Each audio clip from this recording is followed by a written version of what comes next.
Ocarina of Time is still the definitive Zelda game. It had a massive responsibility to carry the Zelda series into 3D for the first time, to take the formula established by A Link to the Past and expand it into a truly immersive Hyrule. Not only did the developers succeed with this, creating a game that still ranks among the highest rated of all time, they created something so magical that it would define a generation. Ocarina of Time begins in the enchanted Kokiri Forest, a town of tree houses and wooden huts where a clan of forest spirits live, all under the watchful eye of their guardian deity, the Great Deku Tree. Link lives alongside the Kokiri, but he is not one of them. He'd been left in the Forest Guardian's care as a baby by his mother, who had fled from a brutal Hyrulean civil war. Link grew up here, sheltered in the forest, until darkness once again began to creep into the kingdom. Ganondorf, the leader of the Gerudo tribe, appears to have made peace with Hyrule, but in secret he seeks the entrance to the Sacred Realm, where the omnipotent Triforce is hidden. The King of Thieves attempts to extort the 3 spiritual stones, magical keys to the Sacred Realm possessed by the Kokiri, the Gorons and the Zora, by attacking the races in different ways. He curses the Great Deku Tree with Goma, blocks off the Goron's food source, and infects the Zora's patron deity Lord Jabu with a parasite. Link is summoned to the Great Deku Tree and, despite his young age, is able to rid the Forest Guardian of the monster within him. But it is already too late. The tree succumbs to his curse and withers away. Our hero journeys to Hyrule Castle, where a young Princess Zelda informs him of her prophetic dreams, and her distrust of Ganondorf's pledge of allegiance to her father. She tells Link to gather the remaining spiritual stones, and prevent Ganondorf from obtaining the Triforce. But the King of Thieves is one step ahead. Link collects the spiritual stones and pulls the Master Sword to access the Sacred Realm, but Ganondorf follows him, gaining access to the Triforce he so coveted. Link is unexpectedly sealed within the Sacred Realm for 7 years, as he is too young to be worthy of the title of Hero of Time, and during this time, Ganondorf breaks Hyrule. He overthrows the king and destroys the castle, twisting the world into a nightmare completely under his control. This time jump allows players to connect with this Hyrule in a very unique way. Players first spend their time exploring this world as a child, visiting its settlements and falling in love with its many characters, only to be thrust into a future where everything has turned upside down. Link comes to know Castletown first as a bustling market, only to step out of the Temple of Time 7 years later into a smouldering ruin, haunted by the screams of the undead.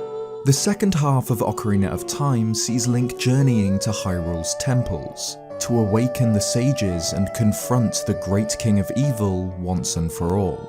By returning the Master Sword to its pedestal, Link is able to travel back in time, to revert to Child Link as he was before he pulled the sword. In this way, Ocarina of Time continues the Dark World concept from A Link to the Past, with mirrored light and dark worlds, the bright, peaceful past and the terrible future. Not only is this interesting from a gameplay perspective, it also allows for some really great storytelling, as Link can alter the future with his actions in the past. Ocarina of Time's narrative is simpler than some other, later stories, but it's no worse for it.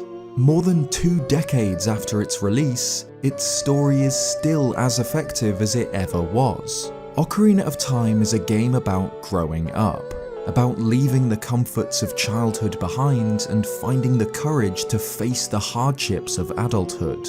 Playing through this game is a truly magical experience. This world and its characters are so believable, a version of Hyrule soaked in the myths and legends of the Triforce and Master Sword, and the untold history of a mysterious, terrible civil war.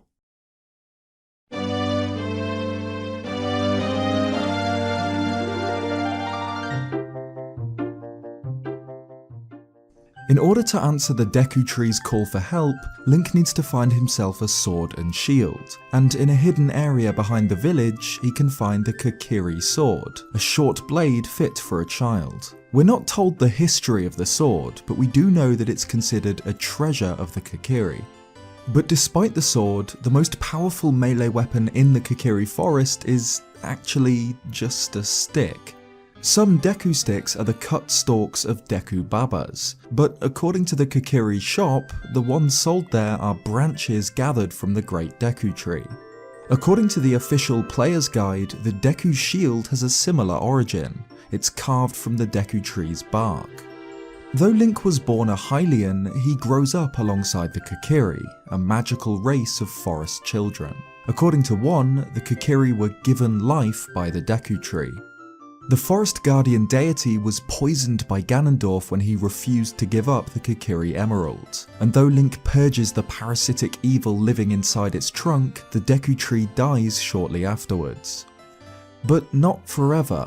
After the Forest Temple, Link meets the Deku Tree Sprout, who goes on to become the great Deku Tree seen in the Wind Waker. If a Kokiri leaves the forest, they will die, because they leave the protection of the Deku Tree. However, at the end of the game, we see Kokiri at Lon Lon Ranch, and according to the game's cinema scene director, this is because Link has purged the forest of evil, and the Deku Tree Sprout's range of protection has expanded. The Kokiri forest is referred to by the Deku Tree as the source of life, and also as a barrier that deters outsiders and maintains the order of the world. Perhaps there's something dangerous out beyond the forest, which serves to defend Hyrule against outsiders. There's a more sinister side to the Lost Woods too. Fado notes that everyone who gets lost in the forest becomes a Stalfos, except for children, which Navi suggests become Skull Kids. A Skull Kid in the Lost Woods can be taught Saria's song, and it's implied that this is the same Skull Kid that goes on to terrorize Termina in Majora's Mask. He mentions that Link has the same smell as a fairy kid who taught him a song in the woods. It appears that Link is somewhat prophetic. He dreams of Zelda's escape from Ganondorf. This is explained by the Deku Tree, who says that as the servants of evil gather strength, those sensitive to it suffer nightmares. On the trunk of Link's treehouse, we can find a carving showing what appears to be Link battling a dinosaur-like monster, perhaps a depiction of another prophetic vision. Princess Zelda has prophetic dreams too. She claims that she dreamed that dark clouds covered Hyrule until a ray of light shone from the forest and lit up the ground, obviously symbolising Link's journey from Kokiri Forest. Her visions aren't a secret either. Even common folk in Castletown know about her prophetic dreams. Bomb flowers are native to Death Mountain and can only be lifted by someone with Goron-like strength. Apparently, they're mining plants, used by the Gorons to carve out tunnels and harvest rocks for food. But they're not only used by the Gorons, they're traded. A Goron in the Castletown Bazaar notes that he's there to sell bombs, likely having just delivered a shipment to the store. According to the Goron Link, the son of Darunia named after the hero of time, there was once a legendary Goron hero who used the Megaton hammer to defeat Volvagia. Gorons survive on a diet of rocks. The most nutritious and delicious rocks are found in Dodongo's cavern, and the Gorons have become so fussy that they won't eat rocks from anywhere else. Once Ganondorf blocks Dodongo's cavern and the Gorons begin to starve, Darunia had to hide the Goron's ruby out of fear that someone would eat it. King Dodongo is apparently the biggest, toughest Dodongo around by the time of the game's story. But clearly this wasn't always the case. Dodongo's cavern is built using the remains of truly gigantic ancient Dodongos. Medigoron is a huge Goron found in one of the tunnels of Goron City, and he's the younger brother of Big Goron, who's too enormous to fit inside the mountain at all, and can be found on the summit. Both Medigoron and Big Goron are smiths, but the smaller of the two lacks foresight. His magnum opus, the giant's knife, breaks after only a few hits. His inability to plan ahead is noted by a gossip stone, which claims that he didn't really think about his own size when carving out his shop. On the other hand, Big Goron's work, the Big Goron sword, doesn't break.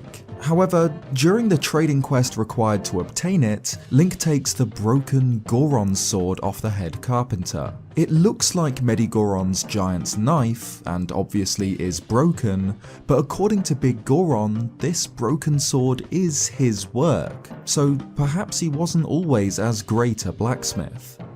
Spectacle Rock is a classic recurring Zelda location. Ever since the original, it's appeared in almost every single game in the series in some form. Twin rocks that look like a pair of spectacles. Well, though it goes unnamed, Spectacle Rock is found in Ocarina of Time's Hyrule too. The Fire Temple is actually built into twin rocks in the Death Mountain crater.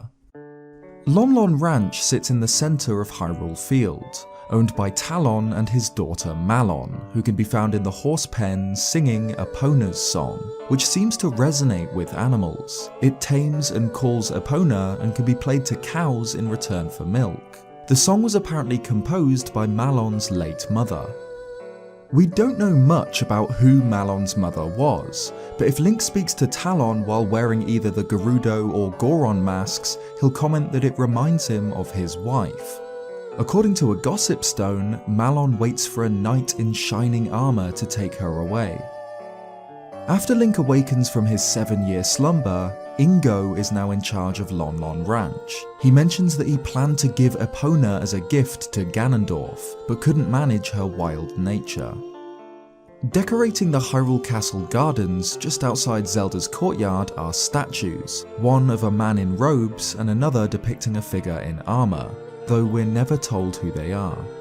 Some Hyrulean soldiers take their job more seriously than others. The guard at the gate can be bribed to allow Link through, but another will try to kill him should he shoot the window in Zelda's courtyard by throwing a bomb in his direction. The reason Hyrule Castle has such tight security in the first place was because one of the juggling twins snuck in to try and see Princess Zelda.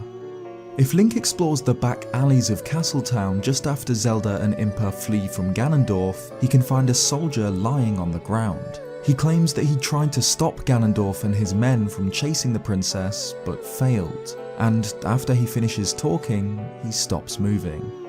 In the original version of the game, just outside of Ganon's castle, Link can find the skeleton of a horned monster, and in the 3D version, it's made clear what happened to it. The helmet and shield of a Hylian soldier lie in the dirt alongside the remains, though it seems the Hylian got the better of it. A spear is buried in the skull's empty eye socket.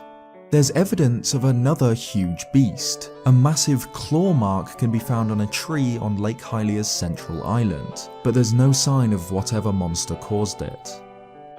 According to the dancing couple in the market, the King of Hyrule is considered fairly handsome. According to a man in Castletown, Hylians have long pointed ears so they can hear the voices of the gods. Though he's huge and muscular, the owner of the shooting gallery is no stranger to a temper tantrum. If Link starts a game but doesn't shoot, the owner gets offended. He won't let Link play again unless he exits and re-enters the room and won't look him in the eye. Ocarina of Time takes place not long after a bloody civil war, one that ended in the unification of Hyrule under the royal family. The Deku Tree sprout informs Link that it was during this terrible conflict that a Hylian mother fled the fires of war to seek refuge for her son in the Kokiri forest, leaving a baby Link under the Deku Tree's protection. A man in Castletown describes the Sheikah as the shadows of the Hylians, and that they swore allegiance to the royal family. Since the civil war ended, however, the Sheikah have vanished. A gossip stone mentions that many believe them to have died out, save for one, rumoured to live in Hyrule Castle. The lone surviving Sheikah is Impa, Zelda's assistant. At some point, likely because the Sheikah had all but died out, Impa opened up Kakariko village to the common people, allowing Hylians to settle there. But not only did Impa open Kakariko to outsiders, she's got bigger plans too. She hired the carpenters to work on the village in the hopes that it would one day become a thriving city. We do know that the Sheikah were heavily involved in the Civil War, evidenced by the Shadow Temple. Under the Kakariko graveyard is a torture chamber, crawling with the undead. A plaque in the dungeon reads, "Here is gathered Hyrule's bloody history of greed and hatred." And the Zelda Encyclopedia expands on this by suggesting that the Shadow Temple was where the Sheikah took enemies of the royal family to be interrogated, or worse. The Kakariko graveyard is also home to the royal family's tomb and the graves of the Composer brothers, two musicians who may have been Sheikah, considering that they claim to come from Kakariko village. In life, they served the royal family and studied the mysteries of their magical bloodline. The Lens of Truth is found at the bottom of the Kakariko well, a Sheikah relic that allows the wearer to see things which normally go unseen. According to an old man in the village, it was once owned by a man whose house stood where the well is now. Considering what horrors lie underground, you have to wonder what sort of man this was. According to Shiro the carpenter, the Gerudo are aware of the Lens of Truth. He overhears a group of them talk about needing the Eye of Truth to cross the haunted wasteland. When Link returns to Kakariko village as an adult, he discovers that the gravekeeper, Dampé, has died, and by racing his ghost, he can earn himself the hookshot. Dampé's diary found in his hut reveals how he came into possession of the hookshot, and as you'd expect, he dug it up somewhere. The Master Craftsman's family is quite large. There's his son, the boy who sits under the tree at night. The Cuckoo Girl is his daughter, because she refers to his son as her brother, and Granny is probably his mother, being the grandmother of the craftsman's two children. The old man in Kakariko also mentions that a family who once lived in the village was cursed due to their greed. This refers to the family in the Skulltula house, who have been twisted into half-human, half-spider living nightmares. This doesn't seem like it was Ganondorf's doing. It was the curse of the gold Skulltulas, which Link can hunt down to return the family to normal. The Mask of Truth is another Sheikah relic, this time loaned to Link by the Happy Mask salesman. He mentions that it has been passed down through generations of Sheikah. The mask salesman will also loan Link a far creepier mask, aptly named the Spooky Mask, which bears an uncanny resemblance to the masks worn by Redeads, especially in the N64 version. It's sold to the boy in the graveyard to help him look scary, but according to the lakeside scientist, it's carved from the wood of a coffin. The graveyard kid mysteriously vanishes during the 7-year time jump. When Link explores Kakariko as an adult, the boy is nowhere to be seen. According to Yoshiaki Koizumi, the boy met with a rather grim fate. He wandered into the Lost Woods in search of his family and got lost. As with all Hylian children who are lost in the woods, he became a Skull Kid. The carpenter's son meets a similarly unfortunate end during the Big Goron Sword trading quest. Disgusted by everyone, even his family, he leaves Kakariko for the Lost Woods. When Link finds him, he asks Link to take an odd mushroom to Granny, who uses it to make medicine, but ominously notes that it won't work on a monster. When Link returns, the boy is gone. According to Fado, he turned into a Stalfos. The graveyard kid's dad is the guard at the gate leading to Death Mountain. He asks Link to sell him a Keaton mask for his son, which is apparently the boy's favourite, but when he does, the guard just wears it himself. It's not clear what exactly the skull mask is meant to represent. It's sold to the Skull Kid in order to make him look scarier, but various Kokiri have interesting reactions to it. Fado asks if you're meant to be a forest ghost, Saria says she's seen something similar to it in the Lost Woods, and the Deku Scrubs in the forest stage will comment that the mask looks exactly like their sacred forest totem, though it's not clear what they mean by that. Granny has a pet tiger cub on her desk. In the 3DS version, a sign in Granny's shop can be translated to read, "An excess of medicine is akin to poison. There is no cure for a fool. Medicine prescribed, good medicine is hard to swallow." The Forest Temple is the abandoned, crumbling ruin of a fortified manor house in the depths of the Lost Woods. What it was originally for, and who built it, remains a mystery, but an interview with character designer Satoru Takizawa reveals some interesting information on the 4 Po sisters who Link must hunt down throughout the temple. He notes that these Poes were once priestesses who worshipped in the temple in the distant past, and that Ganondorf took advantage of their desire to protect the temple, explaining why Meg, the eldest sister, is found crying in the central hall after her 3 sisters have been defeated. After Link defeats the Forest Temple's boss, Phantom Ganon, Ganondorf himself speaks to Link, expressing disappointment in his creation and his intention to banish it to what he calls the gap between dimensions. Mido bullies Link as a child for his lack of a fairy, probably because he's jealous of how close the hero is to Saria. After the 7-year jump, he doesn't recognize Link, and after the Forest Temple, explains that if he saw Link again, he'd tell him that Saria really liked him, and would apologize for being mean. Saria repeatedly mentions forest spirits, that if you play the ocarina in the sacred forest meadow, you can talk to them, and that the forest spirits were calling for help from the nearby temple, but we're never shown who or what these spirits are. Similarly, we learn from Kaepora Gaebora that the water temple was used by the Zora to worship water spirits, and Darunia mentions fire spirits when offering his medallion to Link. The Gerudo are almost all female, save for a single male born once a century. A gossip stone helps explain how they reproduce. Apparently, Gerudo women travel to Castletown in search of boyfriends. According to script director Toru Osawa, the reason the Gerudo can reproduce this way without diluting their bloodline is that their children are always born fully Gerudo, regardless of the father's race. As long as there are men who fall for the Gerudo women's charms, their line will never die out. In the 3DS version, there's a rota for guard duty hanging in the Gerudo fortress, as well as a map for navigating the haunted wasteland, and a curious map of Hyrule complete with a Triforce symbol over Castletown, perhaps used by Ganondorf to plan his attack.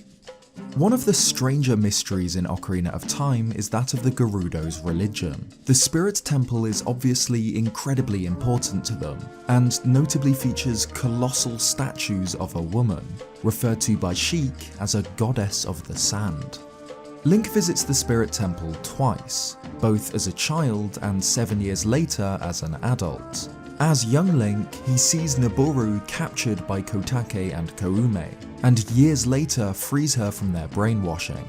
According to the Carpenters, during these 7 years, Nabooru stole from the weak, and her gang of thieves were known for cruelty and brutality, even for brainwashing other people at the Spirit Temple. When Link re-encounters Nabooru in the Spirit Temple as an adult, she's imprisoned in a suit of iron knuckle armor, forced to fight Link against her will. But it seems that this might be the case for all Iron Knuckles. They all bear Gerudo markings, and if we clip the camera inside an Iron Knuckles helmet, we can see a Gerudo warrior inside, suggesting that they're all soldiers brainwashed by Twinrova. The Carpenters eventually try to leave the life of manual labour behind them and join the Gerudo as thieves, but instead are imprisoned in cells in their fortress. But it seems that this idea wasn't completely out of the blue. Before the time jump, Ichiro in the Kakariko Bazaar notes that the only job he can think of where he can make a lot of money without effort is thievery, and wonders if it's such a bad idea. As the only male Gerudo, Ganondorf was destined to become their king, but a gossip stone notes that there's more to it than that. Apparently his people worship him like a god. Another gossip stone gives us a little bit of information on Ganondorf's horse, a solid black Gerudo stallion. Though Ganondorf was evidently born to a Gerudo woman, we don't know who his mother was. Instead, he was raised by the witches Koume and Kotake. Navi mentions that the pair are his surrogate mothers. Over the 7 years Link is sealed in the Sacred Realm, Ganondorf visibly changes. After the time jump, his eyes glow yellow, perhaps due to the influence of the Triforce of Power, and his hair is much longer. Ganondorf is cunning and manipulative. He pledges a false allegiance to the King of Hyrule, but secretly tries to extort the spiritual stones from their 3 respective races. When this fails and Link begins to collect the keys to the Sacred Realm, Ganondorf doesn't stop him. He just waits and follows Link to the Triforce. The Poe Collector is a mysterious character found in the Castletown guardhouse in the future. He buys bottled Poes off Link and makes inappropriate comments, but who is he? It's never directly confirmed, but the strongest candidate is the guard who was found in the exact same place in the past, who says that he's really interested in ghosts and he wishes that some would come out. Unsettlingly, if Link kills a Redead, others nearby will shuffle towards it and crouch down, either mourning or consuming its corpse. I don't know which is worse. During the Big Goron Sword trading quest, the Kakariko Cuckoo Lady claims that she's bred a new type of miniature, hypoallergenic cuckoo, which she calls the Pocket Cuckoo. A gossip stone suggests that she didn't do this alone, however. Apparently, she visited the Lakeside Laboratory to study how to breed them. She's not the only lady visiting the handsome lake scientist though. Granny is apparently one of his students. There's a shark trapped in a cage at the bottom of the laboratory's pool. And the lakeside scientist's treatment of animals gets worse with the eyeball frog, used to make eye drops for Big Goron. The scientist initially mistakes the frog for a gift, and is excited about cooking up fried eyeballs for dinner before realizing that he instead needs to use it for medicine. Koizumi suggests that neither King Zora or the scientist felt particularly bad about using the frog in this way. Apparently, a memorial service is held every year to pay respects for animals that have been used by humans. Time blocks are mysterious cubes marked with the same patterns as the Door of Time. At multiple times throughout his adventure, Link needs to play the Song of Time to cause time blocks to appear or disappear. But what's actually happening here is a lot more interesting. Playing the Song of Time causes the block to switch between past and present. This mechanic isn't really used in the game, but if Link plays the Song of Time to vanish a block in the future, if he then visits the same spot in the past, it will be present there, and vice versa. The owl, Kaepora Gabora, serves as a guide for Link throughout his adventure. The game never reveals anything about his identity, save for gossip stones that claim that he is the reincarnation of an ancient sage, and though he looks big and heavy, his character is rather light-hearted. Fans took this to mean that the owl could be a reincarnation of Roru, the Sage of Light, whose spirit remains in the Sacred Realm, which was then confirmed by Hyrule Historia. However, the game itself seems to contradict this. At the Spirit Temple, Kaepora Gabora notes that even he thought that the tales of a boy who could travel back and forth through time were merely legends. Information that he would definitely know if he was actually Roru. We don't know much at all about the Sage of Light, except that he built the Temple of Time to protect the entrance to the Sacred Realm. Roru's temple is the Temple of Light, the only elemental temple not explored by Link during his adventure, situated in the very centre of the Sacred Realm. The only room in the Temple of Light seen in-game is the Chamber of Sages. Roru explains why the main temples are filled with monsters. Each temple is connected to the Sacred Realm, and ever since Ganon seized the Triforce of Power by breaking into the Sacred Realm, his evil has poured out of the temples into Hyrule. It seems that knowledge of the Temple of Time's connection to the Sacred Realm is pretty common, even though Zelda claims that this is a secret passed down by the royal family. The Ocarina of Time itself is a striking blue colour, one that apparently glows with mystical light. It can control time, and Hyrule Historia notes a similarity to Skyward Sword's Time Shift Stones. Perhaps the Ocarina of Time was made from this material. The harp Sheik plays alongside Link's ocarina was retroactively given a backstory in Skyward Sword, as the goddess harp used by both Link and Zelda. Link's adventure seems to have been foretold long ago. Roru explains that only one worthy of the title of Hero of Time can pull the Master Sword from its pedestal, and that Link had to be sealed for 7 years because he was too young to be the Hero of Time. Sheik tells Link of the legend of the temples, passed down by the Sheikah tribe, which tells of Ganon's occupation of Hyrule, the awakening of the sages, and the role of the Hero of Time. She notes that, as Link stands there holding the Master Sword, he really looks like the legend. According to Hyrule Historia, King Zora's full name is King Zora Dibon XVI. And according to Toru Osawa, there was in fact a Queen Zora, but she died sometime before the game's events. Considering how different King Zora and Princess Ruto look, this Zora Queen would have had to be quite beautiful. According to Ruto, the Zora's spiritual stone, the Zora's Sapphire, has been passed down through their royal family and used to propose marriage. The waterfall at Zora's domain is known as the Sleepless Waterfall. Of course, Link can't enter the domain until he proves his connection to the royal family, and Zelda's lullaby will part the waters and allow his passage. Kaepora Gabora notes that the Zoras serve the royal family by protecting the water source, and an inscription near the falls reads, "The flow of this waterfall serves the King of Hyrule. When the king slumbers, so too do these falls." And it makes sense for the King of Hyrule to commission the Zoras to defend this water source, as Zora at the domain mentions that all of Hyrule's water flows from Zora's domain, that it travels along the river and ends up in Lake Hylia. This does mean that Hyrule's entire water supply runs under King Zora's balls, but at least it's secure. Just like the Graveyard Kid, another character mysteriously vanishes during the 7-year jump, Lord Jabu Jabu, the guardian deity of the Zoras. In the future, when Zora's domain is frozen, the patron deity has disappeared. Only blocks of ice float where he once did. His whereabouts in this timeline are never explained. Before he vanished, Jabu Jabu was cared for by Princess Ruto, who prepared his meals morning and night.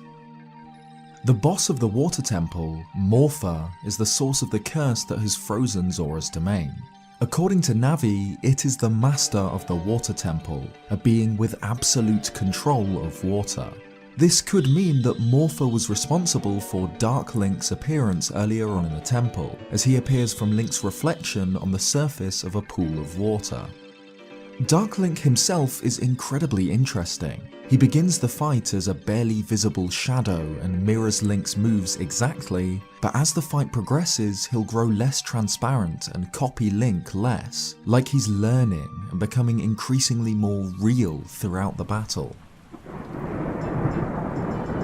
The Song of Storms is one of the Zelda series' most iconic themes, but where it actually comes from is something of a mystery. It's taught to Link as an adult by the man in the Kakariko windmill, who complains that a kid with an ocarina played a strange song that messed up the windmill. He teaches Link this strange song, who then travels back in time 7 years, plays the song and messes up the windmill, becoming the ocarina kid that the man complained about in the first place. So, where did the song actually come from? Just like the man says, the Song of Storms goes around and around and around, with no actual origin, an example of the bootstrap paradox or causal loop.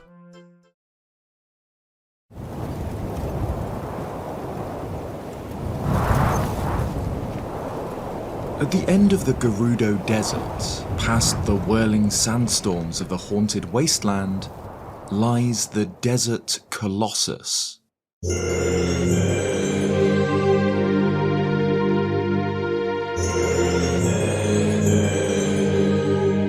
A titanic figure, carved by forgotten hands into the sheer face of a rocky outcrop, looms over a secluded clearing. Countless years of exposure to the violent desert winds and sharp sands have worn away at her form, but still her stone eyes watch over any who enter her domain.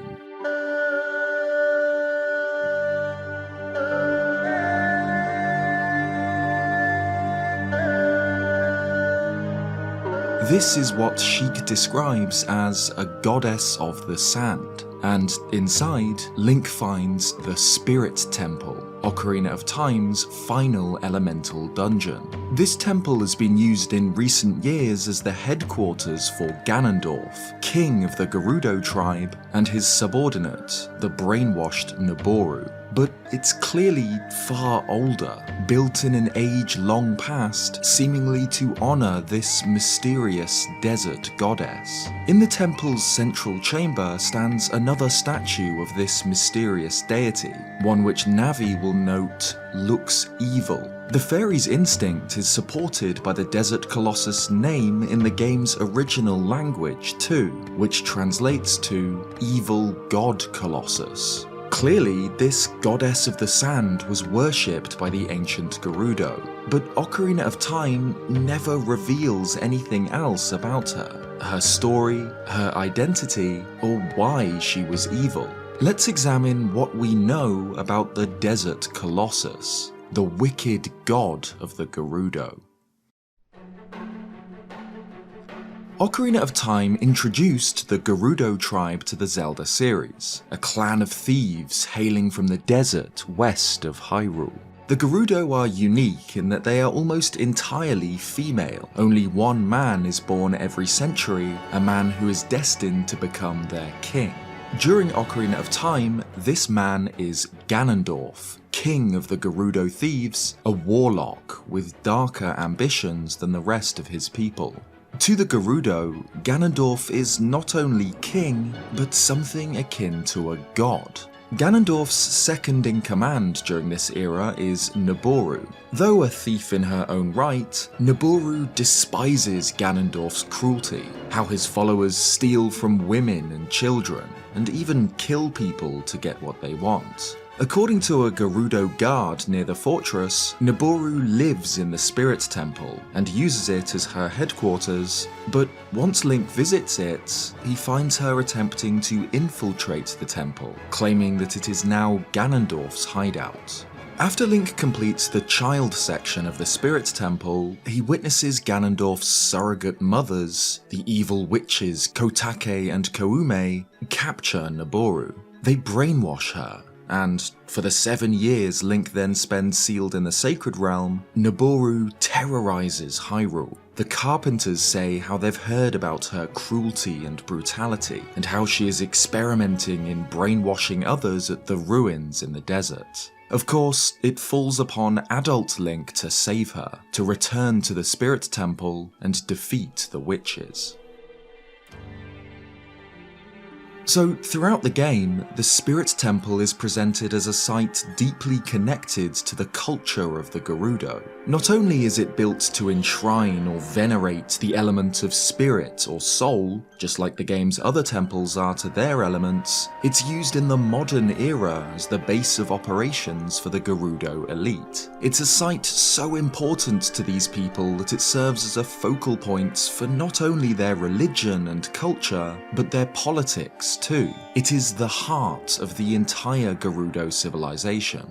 But it's clearly so much older than other Gerudo structures. Its design is starkly different to the Gerudo fortress, closer to Hyrule, and is described as a ruin by the Carpenters. It seems likely that the Spirit Temple, and the Colossus it is housed within, was built long before the events of Ocarina of Time by the ancient Gerudo to venerate this goddess of the sand. However, this goddess is never mentioned by any of the Gerudo. The closest the game comes to exploring the religion of the Gerudo tribe is the Gossip Stone that explains how they worship Ganondorf like a god. So whatever deity this was, one who was once important enough to warrant a shrine of this magnitude, is left unexplained. This isn't the only time we see this mysterious goddess, however. In Twilight Princess, set hundreds of years after Ocarina of Time's child ending, the Hero of Time's descendant returns to the Gerudo Desert. Though the Gerudo themselves are gone, their ruins remain, most notably the Arbiter's Grounds. This hallowed ruin is a mystery in itself, a place we know was once used as an execution site, as its Japanese name implies. It was here that the sages attempted to kill a captured Ganondorf, and where they were forced to imprison him inside the Twilight Realm after his escape. There's much we don't know for sure about the Arbiter's grounds, but we do know that it is connected somehow to the Gerudo tribe.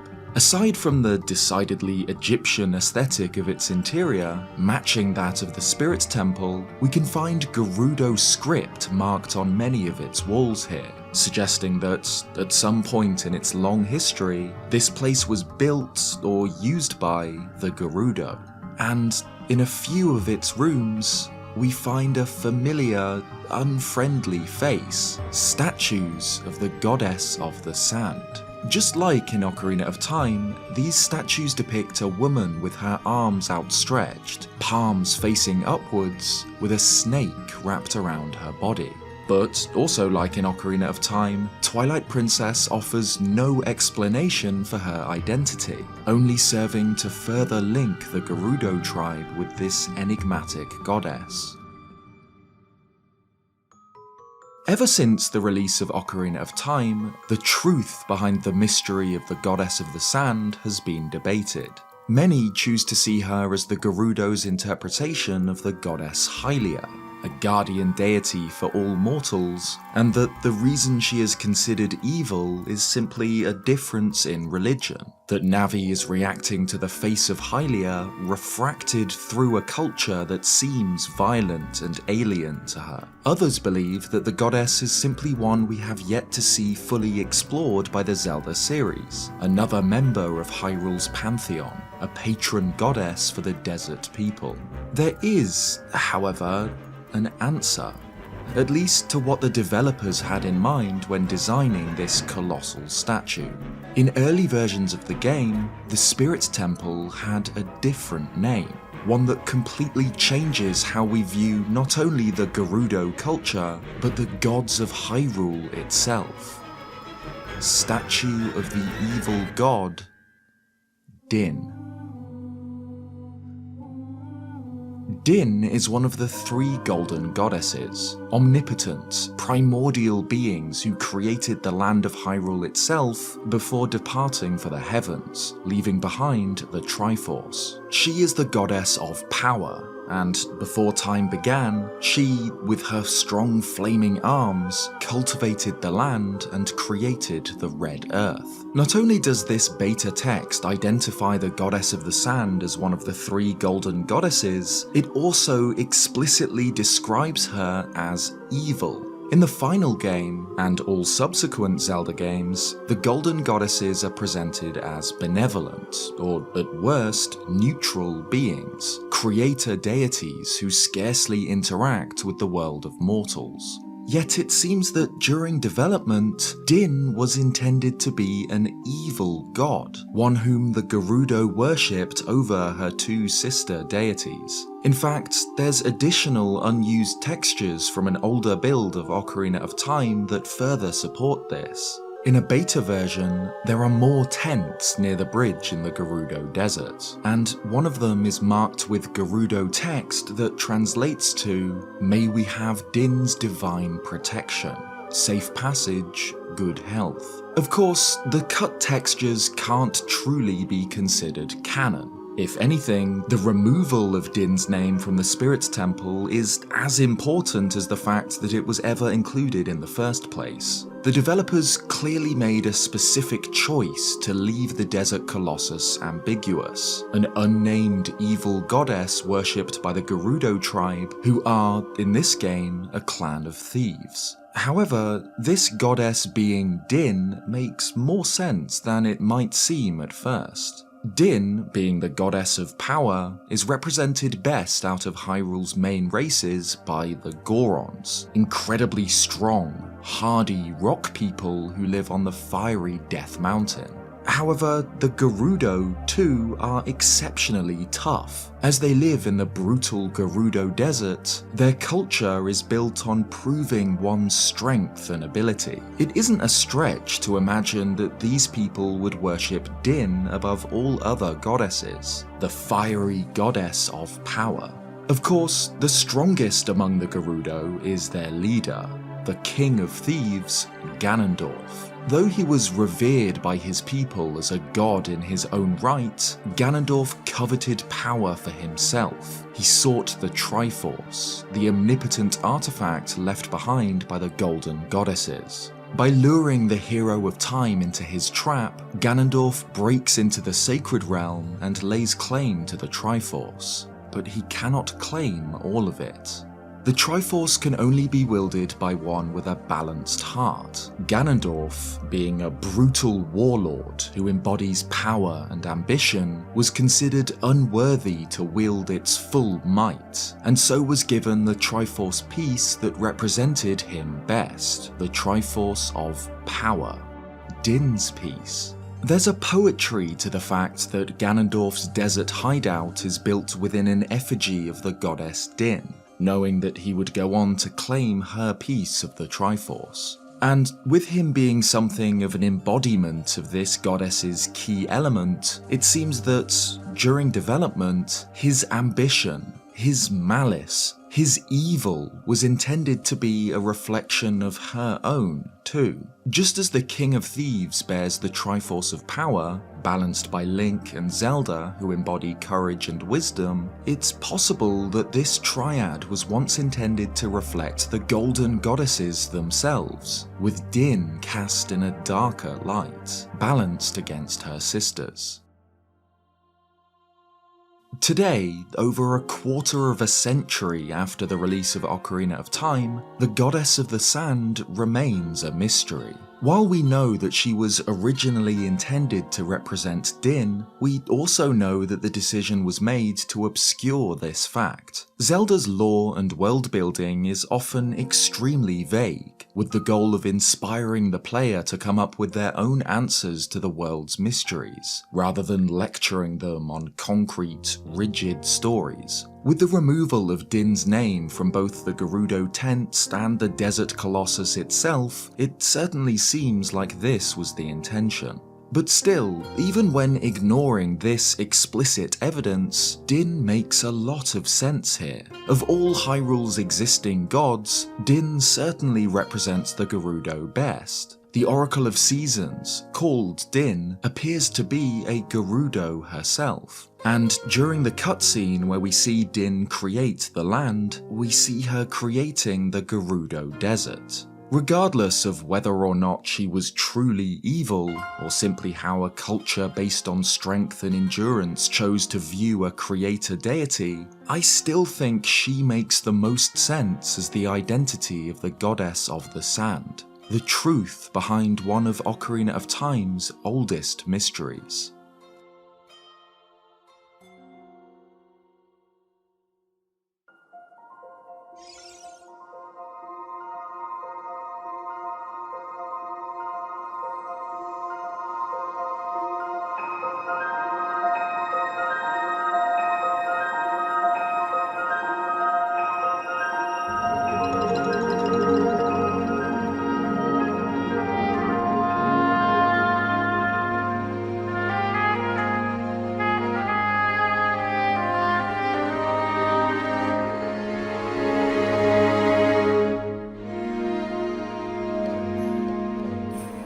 The Great Deku Tree, like the Master Sword, the Triforce, and Death Mountain, is one of the Legend of Zelda's most iconic elements, recognizable even to non-fans of the series. Introduced in Ocarina of Time as the guardian of the Kokiri Forest, the Deku Tree has gone on to appear in multiple different games in the series, always as the same grandfatherly figure. But what actually is he, and how are his different iterations related to one another?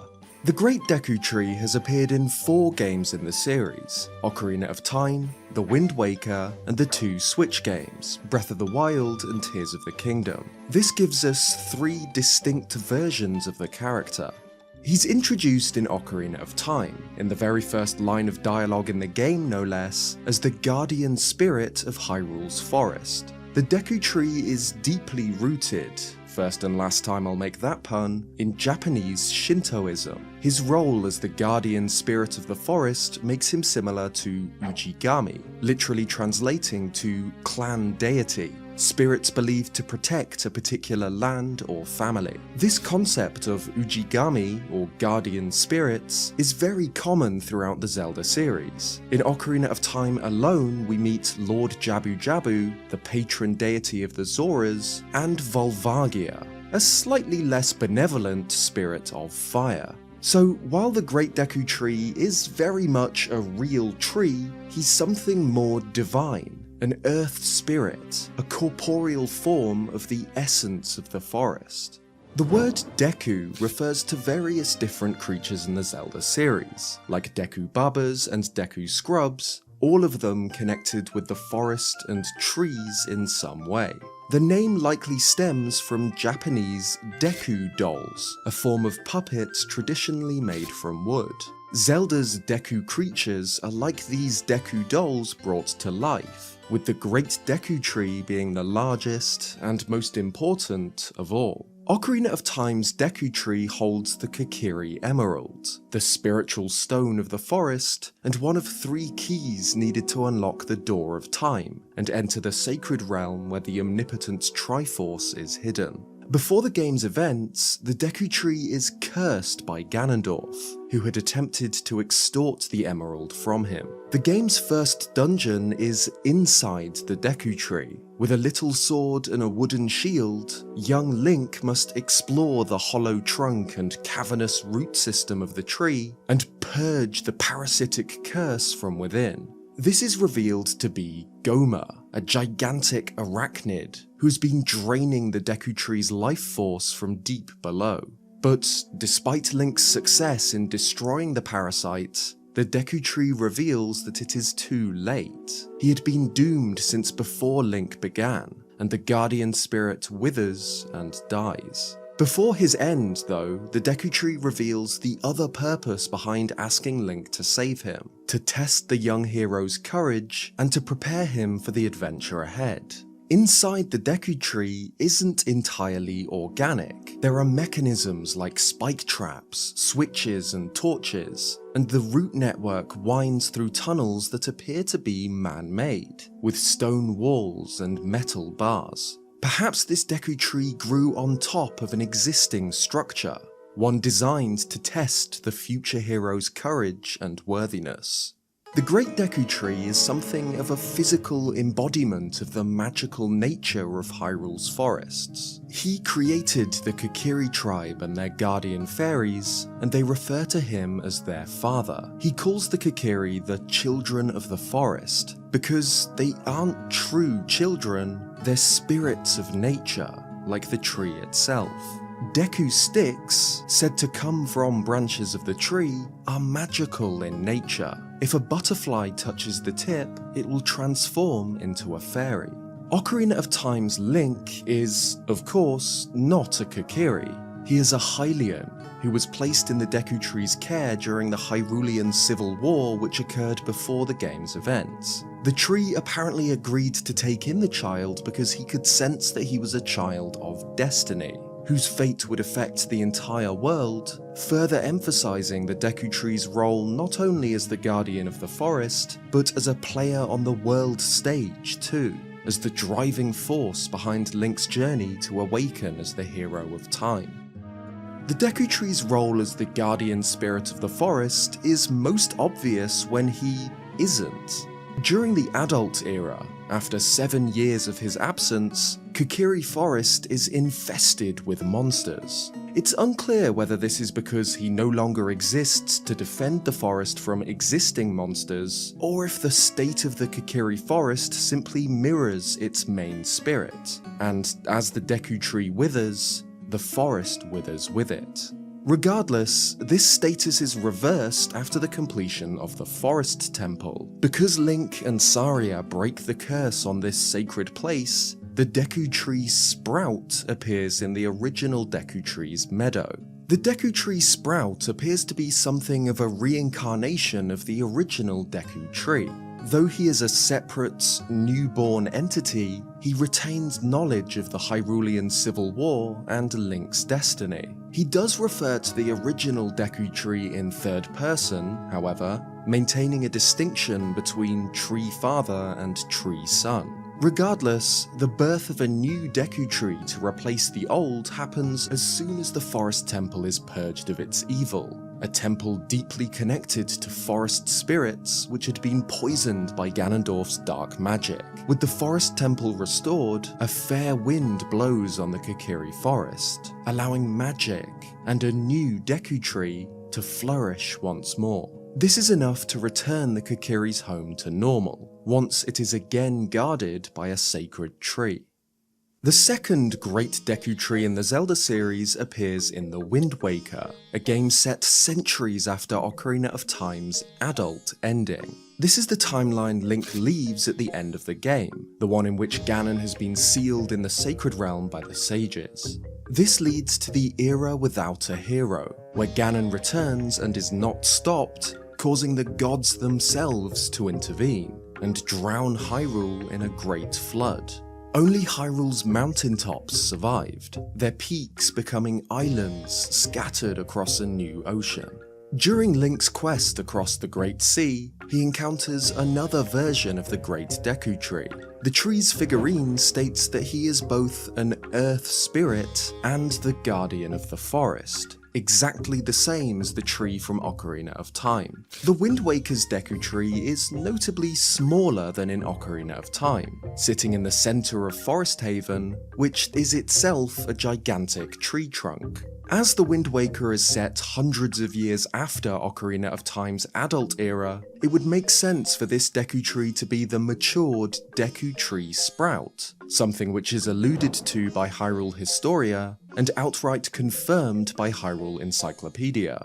Over the centuries, the sprout has grown into a full Deku Tree, though has not yet reached the colossal size of its predecessor. This Deku Tree speaks in ancient Hylian, the language from the era of the Hero of Time, and at first mistakes the Wind Waker's Link for the one from Ocarina of Time. And it's not just the Deku Tree. With the Forest Haven and the nearby Forbidden Woods, we're seeing the Kokiri Forest in the far future. The Koroks are directly descended from the Kokiri. They are the same spirits, the same children of the forest, only in new forms to better suit their lives on the Great Sea. Forest Haven's theme music is based on the theme of Kokiri Forest,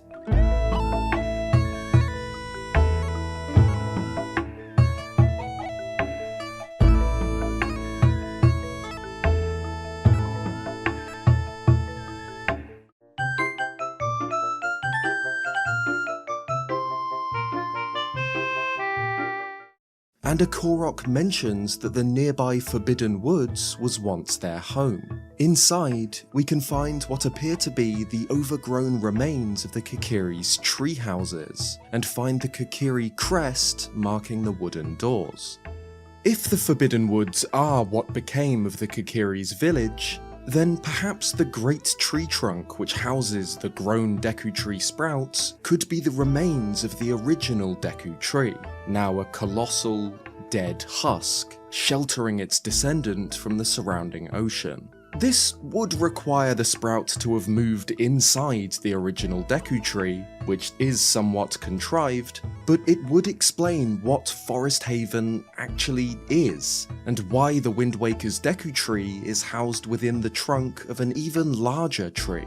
Regardless, much like the original Deku Tree, the Wind Waker's iteration is shown to care for far more than just his own domain, and strives to protect the world at large. Every year, he sends his Koroks out across the Great Sea with the goal of planting seeds, hoping that, one day, new forests will grow and reclaim the land lost to the Great Flood.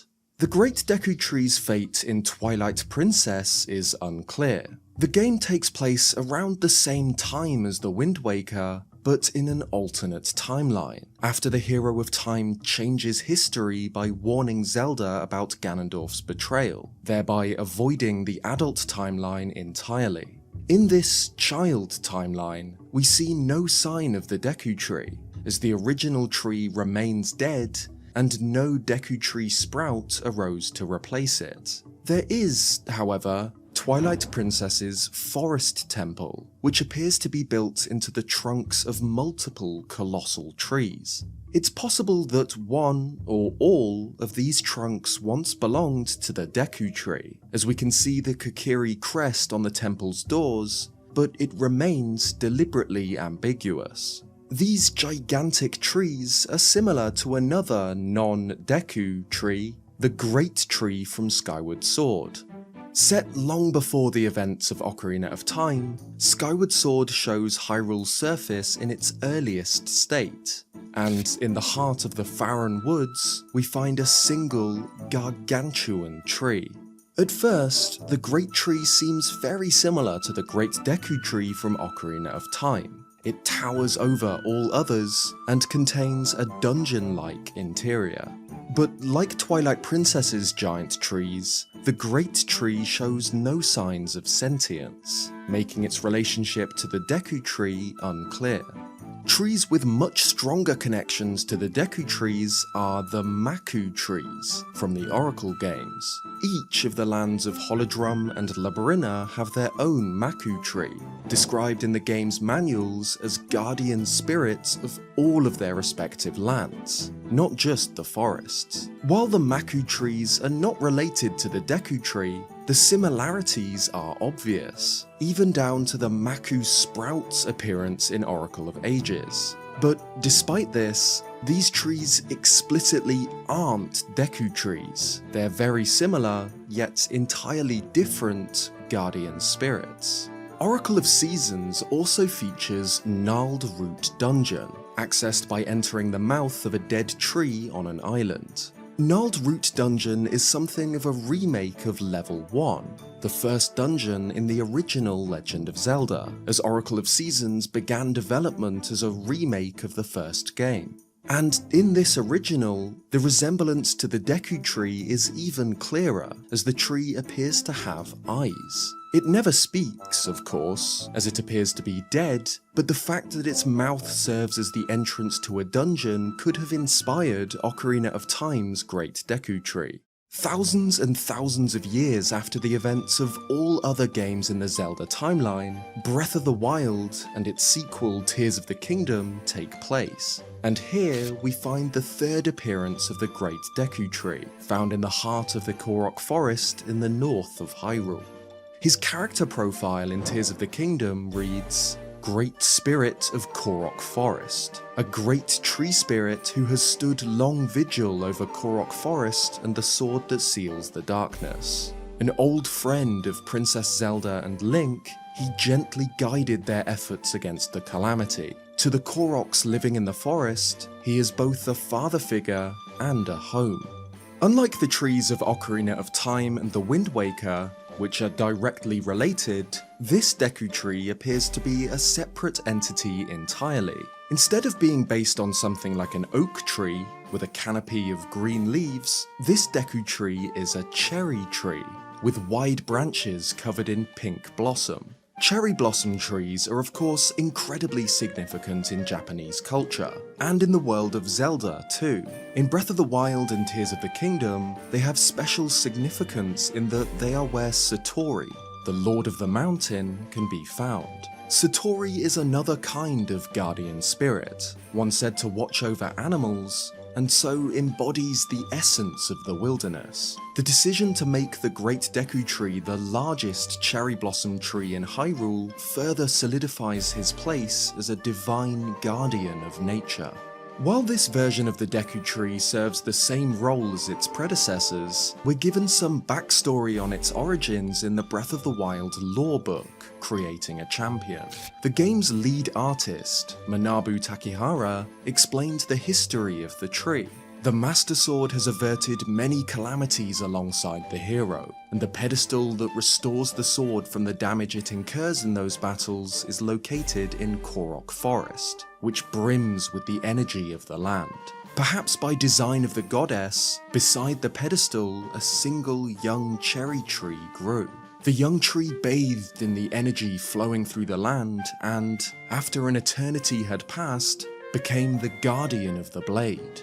How many sacred maidens and heroes opposing countless calamities has this ancient tree witnessed? This backstory gave birth to the Great Deku Tree's design. This old tree has lived for countless generations and is the largest Great Deku Tree of the series. It's interesting that this Deku Tree is said to have bathed in the energy flowing through the land. It's described similarly to ancient energy, the mysterious source of power for ancient Sheikah technology. Ancient furnaces, like those found near the tech labs, are said to gather massive amounts of energy which is pooled beneath the ground. Perhaps this energy, that which can restore the Master Sword and functioned as a source of the Great Deku Tree's power, is the very same ancient energy that powers the Guardians, Divine Beasts, and the Shrine of Resurrection.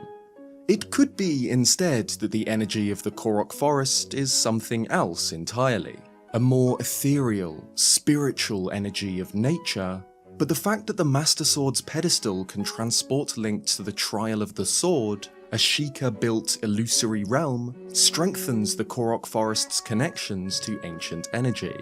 This Deku Tree could be something akin to a natural, organic ancient furnace, fueled by this mysterious, divine energy.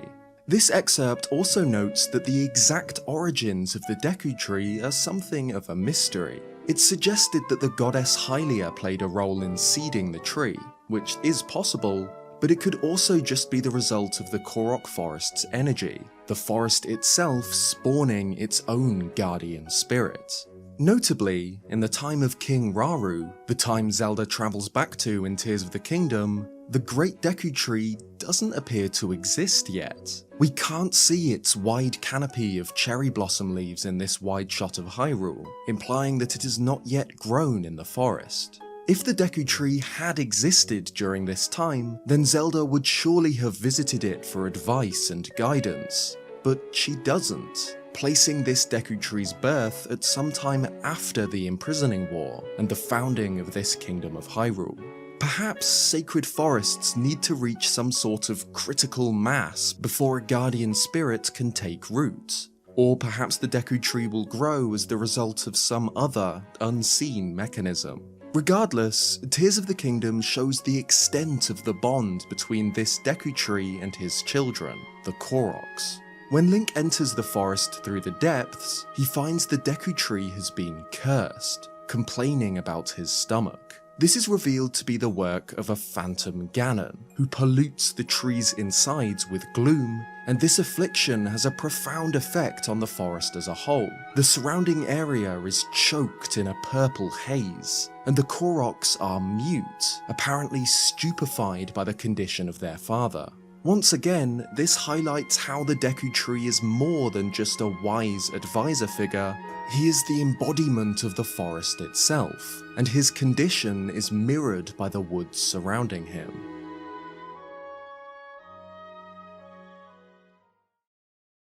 The Lost Woods act as a barrier, thick, dark forest protecting Hyrule from outside invaders. Nestled between the tall, dark trees is the Kokiri Forest, a haven, a strange, magical place watched over by the guardian of the forest, the Great Deku Tree. The father of the forest protects the Kokiri, a race of childlike woodland spirits, among whom the hero of time, Link, lived until he was summoned by Navi to meet the deity. The Deku Tree announces that he's been cursed. A parasite has infested his roots, slowly killing him from within. He opens his mouth, revealing the game's first dungeon, inside the Great Deku Tree. Link must travel up through the trunk and eventually down into the roots, where he finds and kills the parasitic Goma.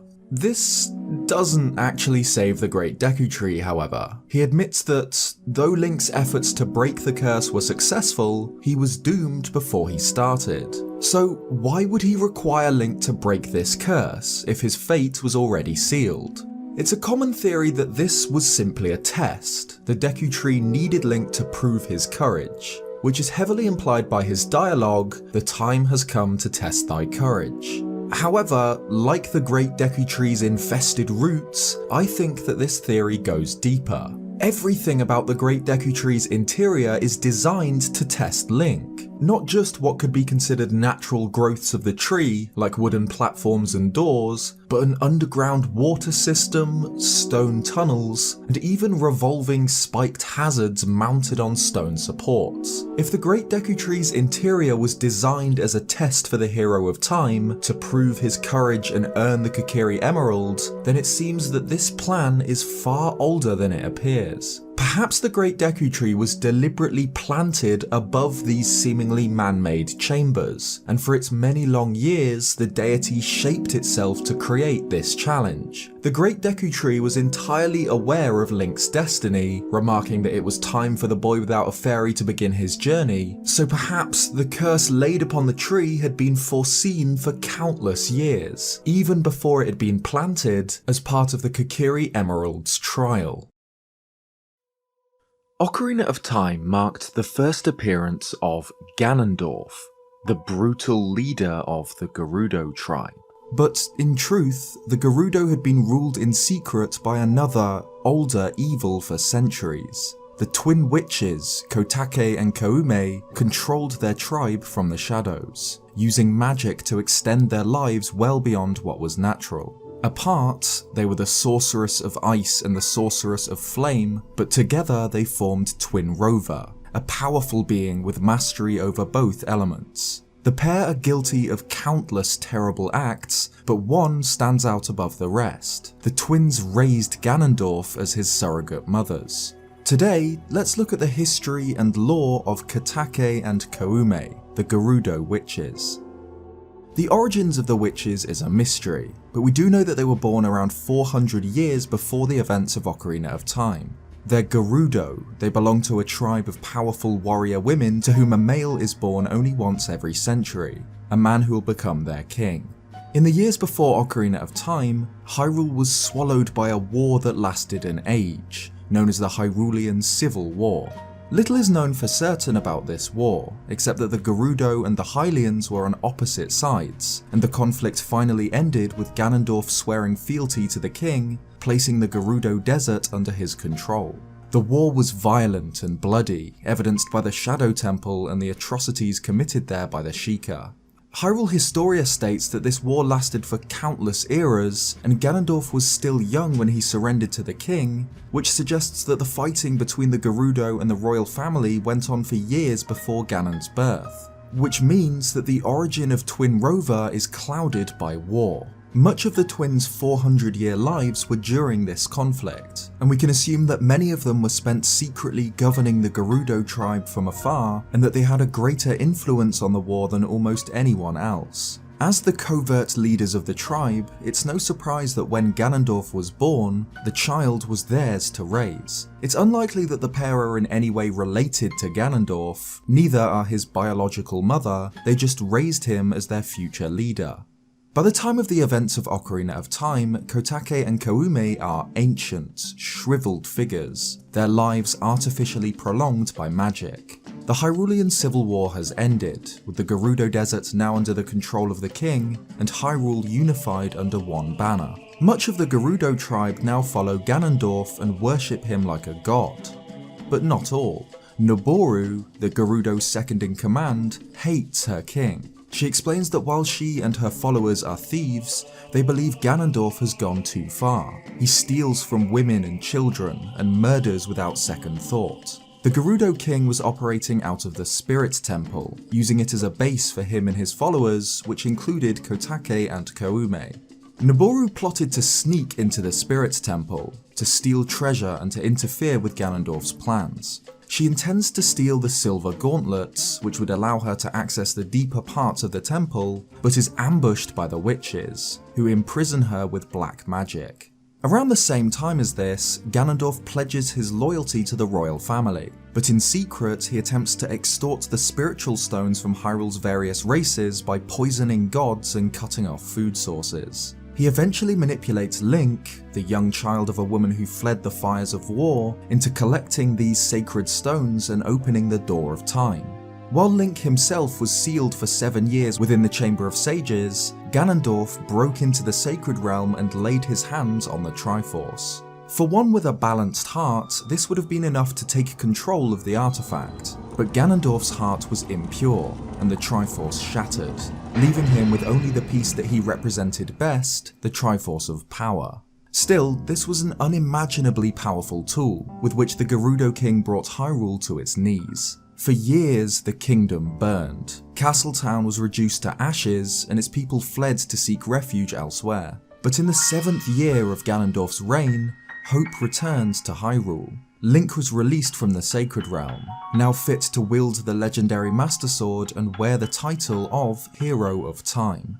The boy from the forest journeys across Hyrule, freeing the land's temples from Ganondorf's evil influence and helping the 6 sages to awaken and fulfill their sacred duties. This means that the hero eventually travels to the Gerudo Desert, to the Desert Colossus and the Spirit Temple.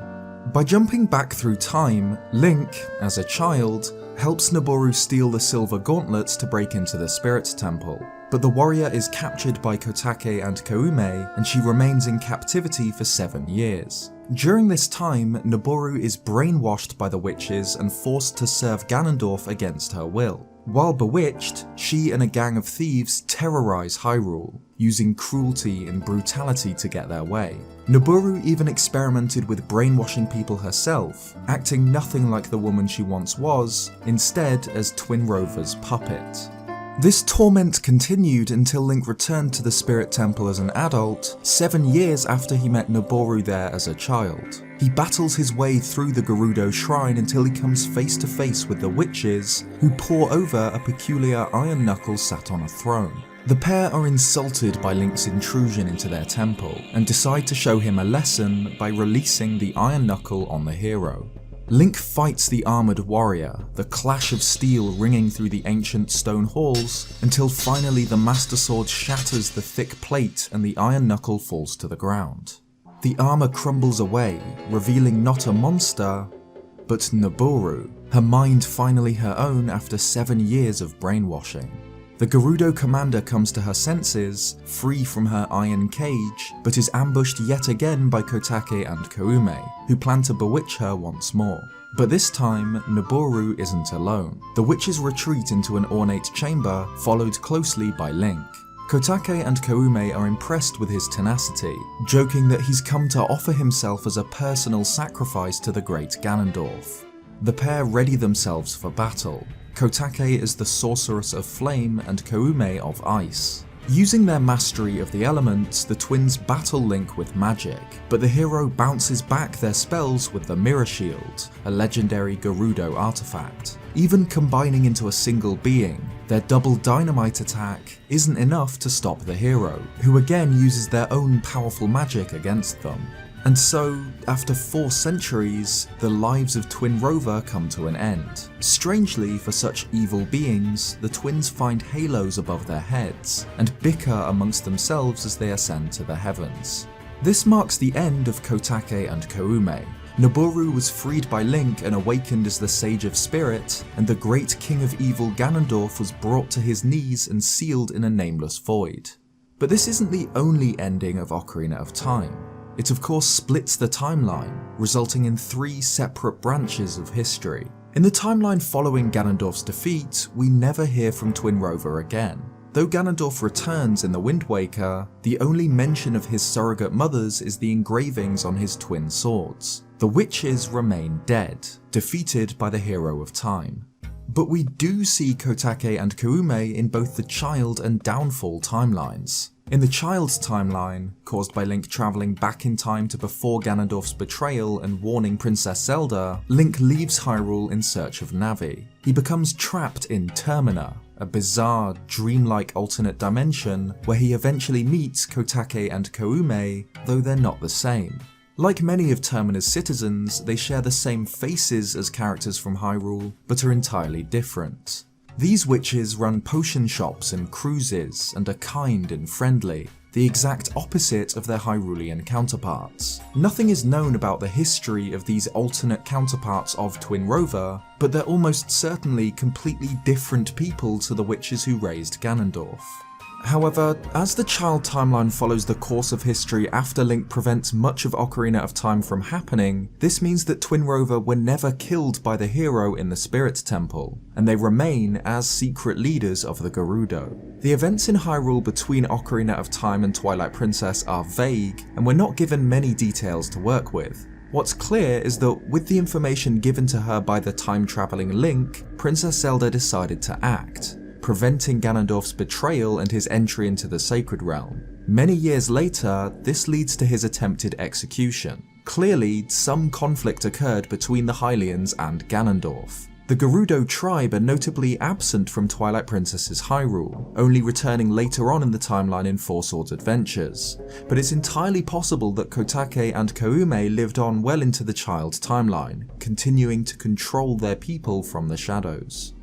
This takes us then to the Downfall timeline, an alternate version of history in which Link falls to Ganondorf at the climax of Ocarina of Time, forcing the sages to imprison him within the Sacred Realm along with the entire Triforce. We know that all 7 sages sealed Ganon, meaning that by the time Link was killed, he had already saved Naboru and killed Twinrova. But at some point during the long years of the Downfall timeline, the witches returned, resurrected by some unknown power. Though their master had been slain by a hero during A Link to the Past, this didn't dampen their loyalty, and the pair hatched a plot to resurrect him.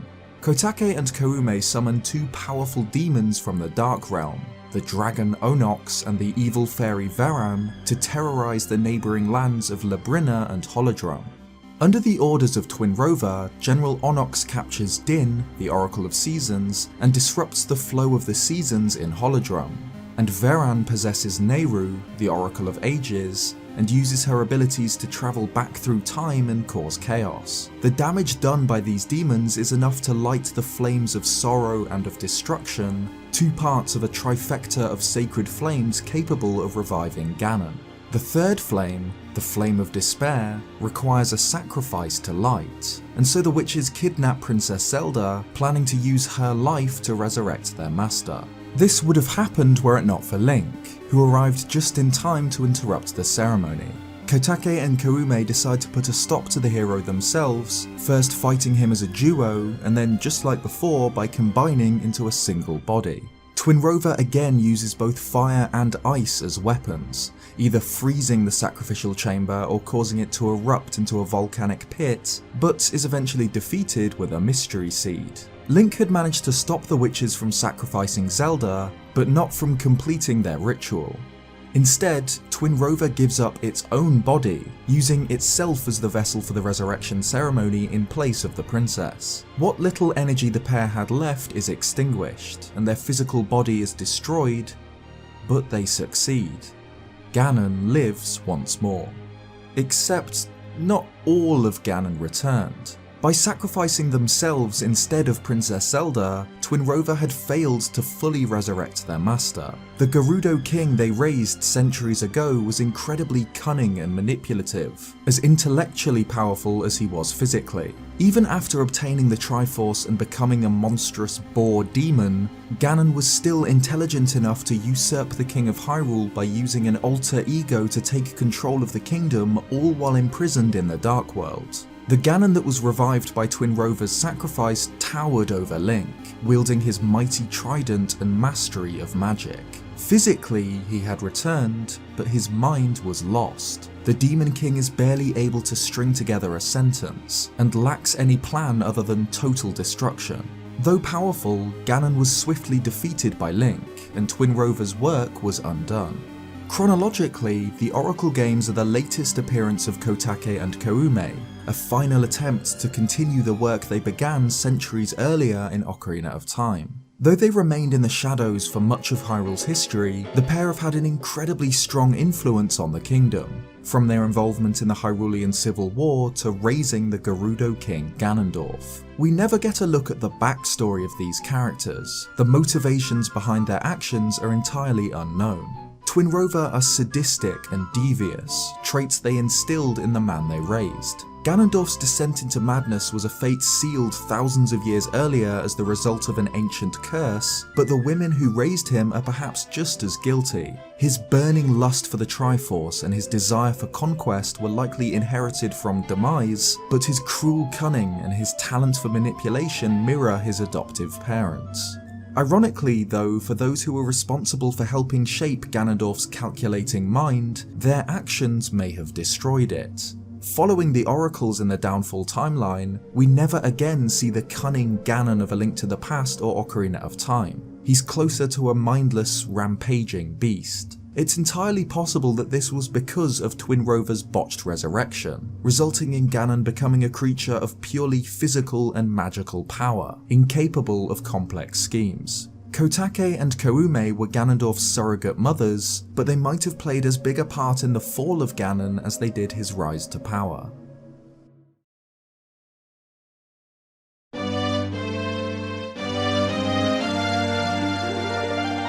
If you played the opening minutes of Ocarina of Time, you'll remember Mido, apparently the leader of the Kokiri. It's Mido that blocks Link from reaching the Great Deku Tree's meadow until he obtains a sword and a shield, thereby forcing new players to explore Link's hometown and become accustomed with the game's controls. He's a fun character, colouring in Link's life in the Kokiri Forest, but that's it. He doesn't serve a greater purpose or impact the game's story in any significant way. But it seems that, in earlier versions of the game, this wasn't the case. Mido, the boss of the Kokiri, actually has a fascinating development history, because it seems that, at one point, a character named Mido was one of the 6 sages, who would aid Link in the final showdown against Ganon.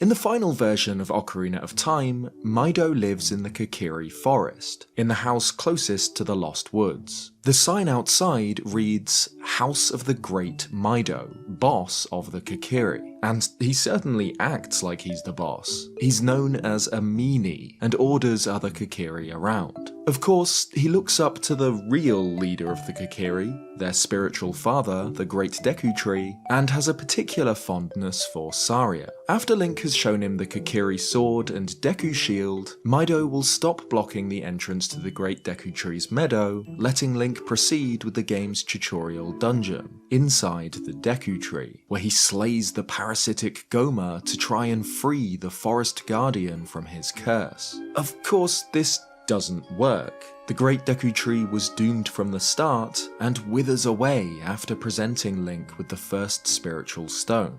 The Kokiri mourn the loss of their guardian deity, perhaps none more so than Mido himself, who blames Link for his death. And so Link leaves his home behind, with Mido seeming like little more than a spiteful, jealous childhood bully. However, after the 7-year time jump, we see a different side to Mido. He's not found in the Kokiri Forest, instead in the Lost Woods, barring the entrance deeper into the grove, to the sacred forest meadow. He doesn't recognize Link, now that he's grown up. Of course, Kokiri don't age. Apparently, he promised Saria that he wouldn't let anyone pass, after she travelled to the Forest Temple. Playing Saria's song to Mido is enough to convince him that Link is a friend of hers, and he'll let him pass. Later, after Link has completed the Forest Temple and Saria has awakened as the Sage of Forest, Mido will say that he promised Saria to tell Link that she had been waiting for him, and expresses regret at his treatment of the boy without a fairy. During Ocarina of Time's end credits, many of the game's characters celebrate at Lon Lon Ranch, but not all of them. King Zora and Mido sit away from the festivities, alone, quiet and somber. These are characters with close personal bonds to 2 of the sages, King Zora to his daughter, Ruto, and Mido, of course, to Saria. And here, though the world is saved, they mourn the losses of their loved ones, until the light of the sages themselves streaks through the sky above.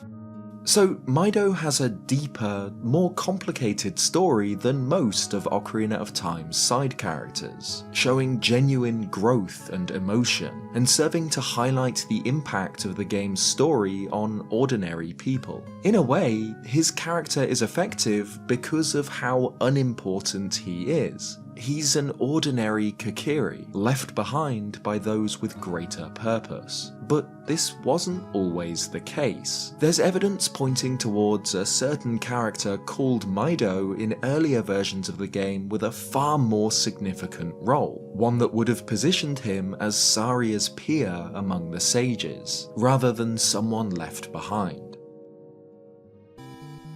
The earliest mention of Mido in the Zelda series is not in Ocarina of Time, but instead in Adventure of Link. The second game in the Zelda series is set in an expanded Kingdom of Hyrule, and sees Link travel to numerous towns throughout this wider world. At the time, the names of these towns didn't mean much, but when designing Ocarina of Time, years later, Nintendo opted for some really neat retroactive world building, and named the game's sages after the towns from Adventure of Link.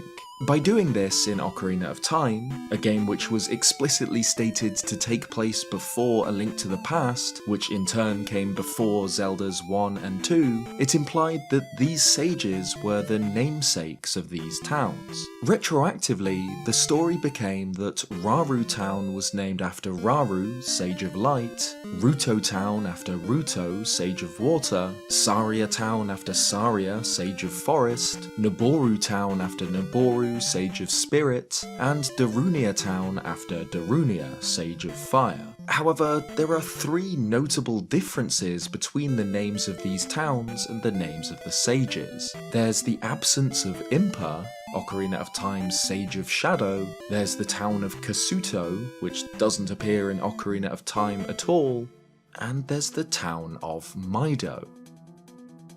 Now, Kasuto is interesting in itself. There are actually two towns with that name in the game, the abandoned Old Kasuto and the populated Hidden Kasuto. In some ways, this is similar to Kakariko Village in Twilight Princess, where we see a new settlement in the shadow of Death Mountain, and the abandoned Hidden Village, an older Kakariko, in the mountains. However, given that the name Kasuto has never appeared since in the Zelda series, this place isn't as important. Clearly, its name wasn't considered when naming the sages of Ocarina of Time, like the game's other towns were.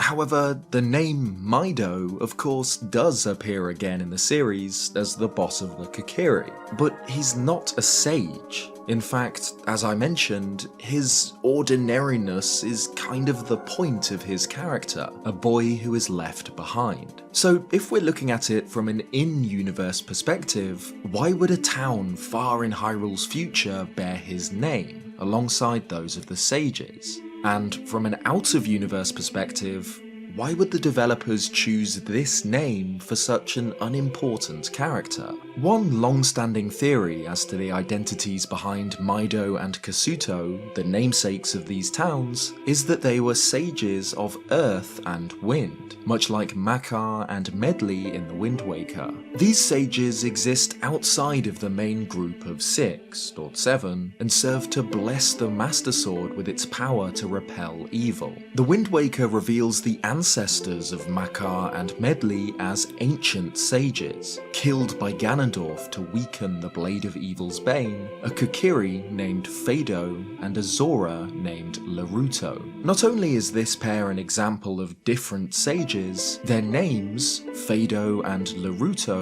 are very similar to the two additional towns, Mido and Kasuto. And of course, while the Wind Waker wasn't planned during the development of Adventure of Link, in the same way that the other towns' names retroactively became references to Ocarina of Time's sages, who were later additions to the history of this world, sages of Earth and Wind should have existed in Adventure of Link's past too. So why not Mido and Kasuto?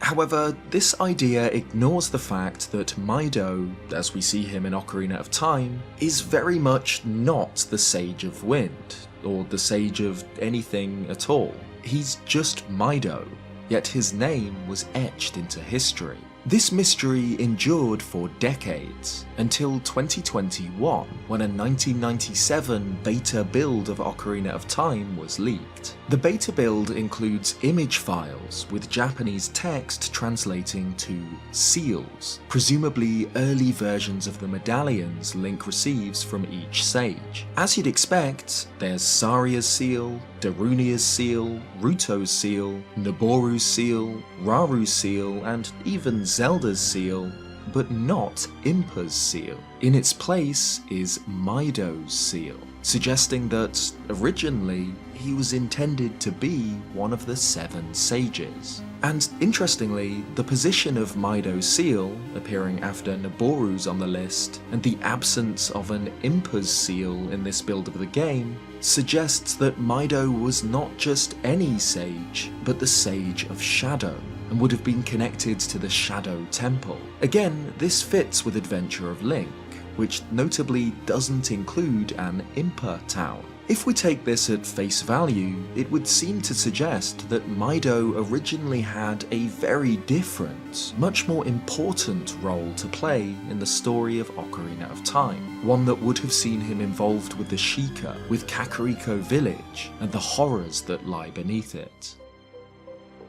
But this doesn't confirm that this original Sage of Shadow was this Mido, the boss of the Kokiri, as he appears in the final game. In this 1997 build of the game, the character model for Mido exists, but is only referred to as the Z-targeting tutorial Kokiri. It's entirely possible that the Mido that would have given Link this seal was a different character entirely, perhaps a member of the Sheikah tribe, and when they were cut, their name was assigned to the Kokiri leader instead. In the end, the mystery of Mido endures. While we now know that the developers had originally planned to name one of Ocarina of Time's sages after Mido Town, and that this sage would have been the Sage of Shadow, we don't know anything else about them, or what their story would have been. It is possible that the Kokiri Mido was at one point meant to have a much more substantial role in the game, but it's equally likely that Sage Mido was a different character entirely,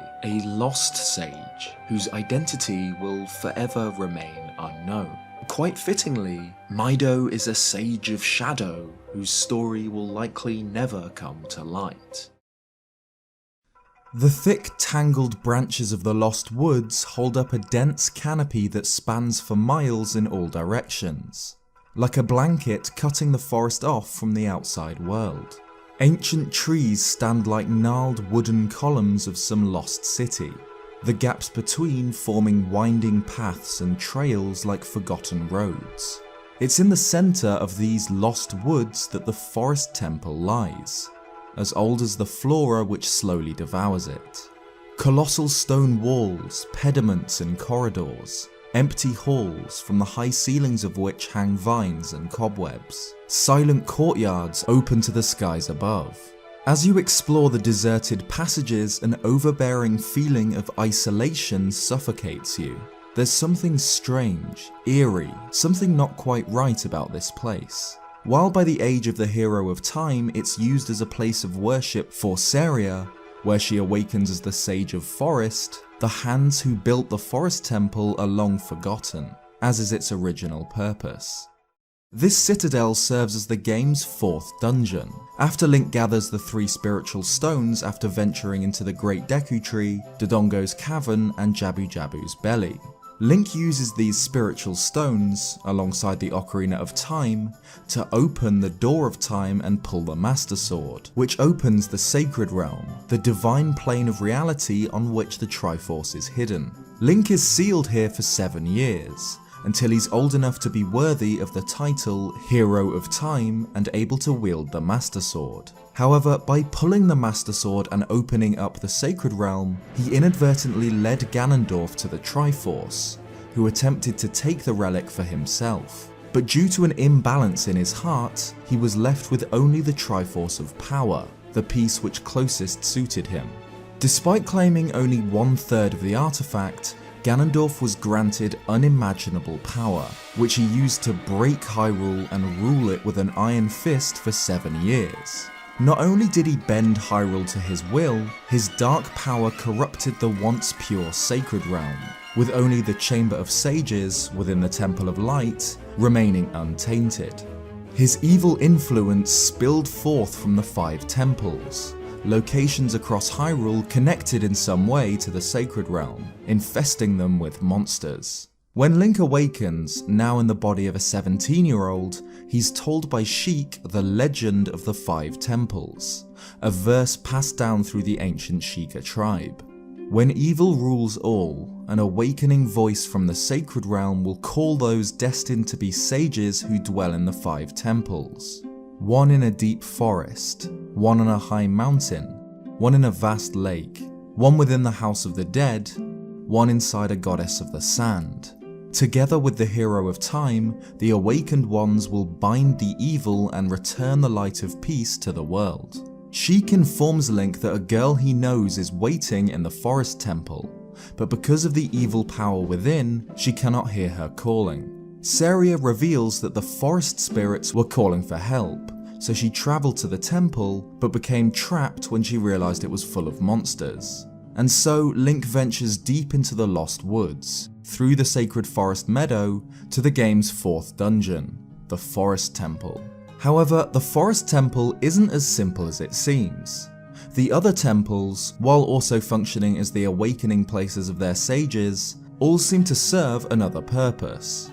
It's not hard to imagine that the Fire Temple was once a mine or a jail of some kind. We know that the Water Temple was built to worship water spirits, and it's filled with depictions of sea serpents and other aquatic life. The Shadow Temple was built by the Sheikah as a prison and torture chamber for enemies of the royal family, and the Spirit Temple was built by the Gerudo to worship the goddess of the sand.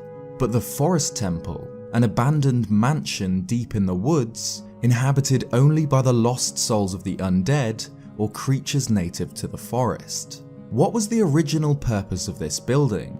Who built it and why? What do we know just from the layout and design of the Forest Temple? Simply from the design, we can tell that the Shadow Temple was a torture chamber, or the Water Temple a place of worship. Truly, the Forest Temple begins with the Sacred Forest Meadow, a sort of front garden to the structure. The meadow begins with a small metal gate, leading into a winding maze through the meadow itself, until we reach 2 stone pillars marking the beginning of a stone staircase, ending in a narrow passageway. The second set of stairs lead up to the front of the mansion. Broken stairs leading to the front door mean Link must use the hookshot to enter the temple. From here we can appreciate the size of the temple. The ornate entrance decorated with a symbol of the forest medallion, topped with a large pediment, like those used extensively in Greek and Roman architecture. Passing through the front door leads to a small foyer area, with a stone ceiling but an even more intricate and decorated hallway, with, again, the forest medallion design, and a smaller pediment supported by columns to form a stone porch. This doorway leads on to a decorated corridor, which itself leads into the central room of the temple, a cavernous hall. The floor here is decorated by a rich red carpet, and from the ceiling various plant life hangs. There are 6 exits from this room, 5 leading to other areas of the mansion, and 1 leading to the basement where the boss fight takes place. The rest of the temple follows the same theme of an opulent mansion, albeit one laced with traps and puzzles, like sliding blocks, falling floors, and corridors which twist the structure of the house itself. At the back of the temple is a room resembling a smaller version of the central hall, in which Link fights the mini-boss, 2 Stalfos. And, like few Zelda dungeons, the Forest Temple features areas which are open to the skies above, in the form of 2 courtyards accessible through the northeast and northwestern doors of the main hall. These courtyards are connected by wells, leading to an underground stream, and feature balconies or crumbling columns, their walls coated in moss and ivy. Link's goals inside the temple are to hunt down the 4 Pose Sisters, who steal the flames from the 4 torches in the central hall, causing the elevator in the center to descend without him.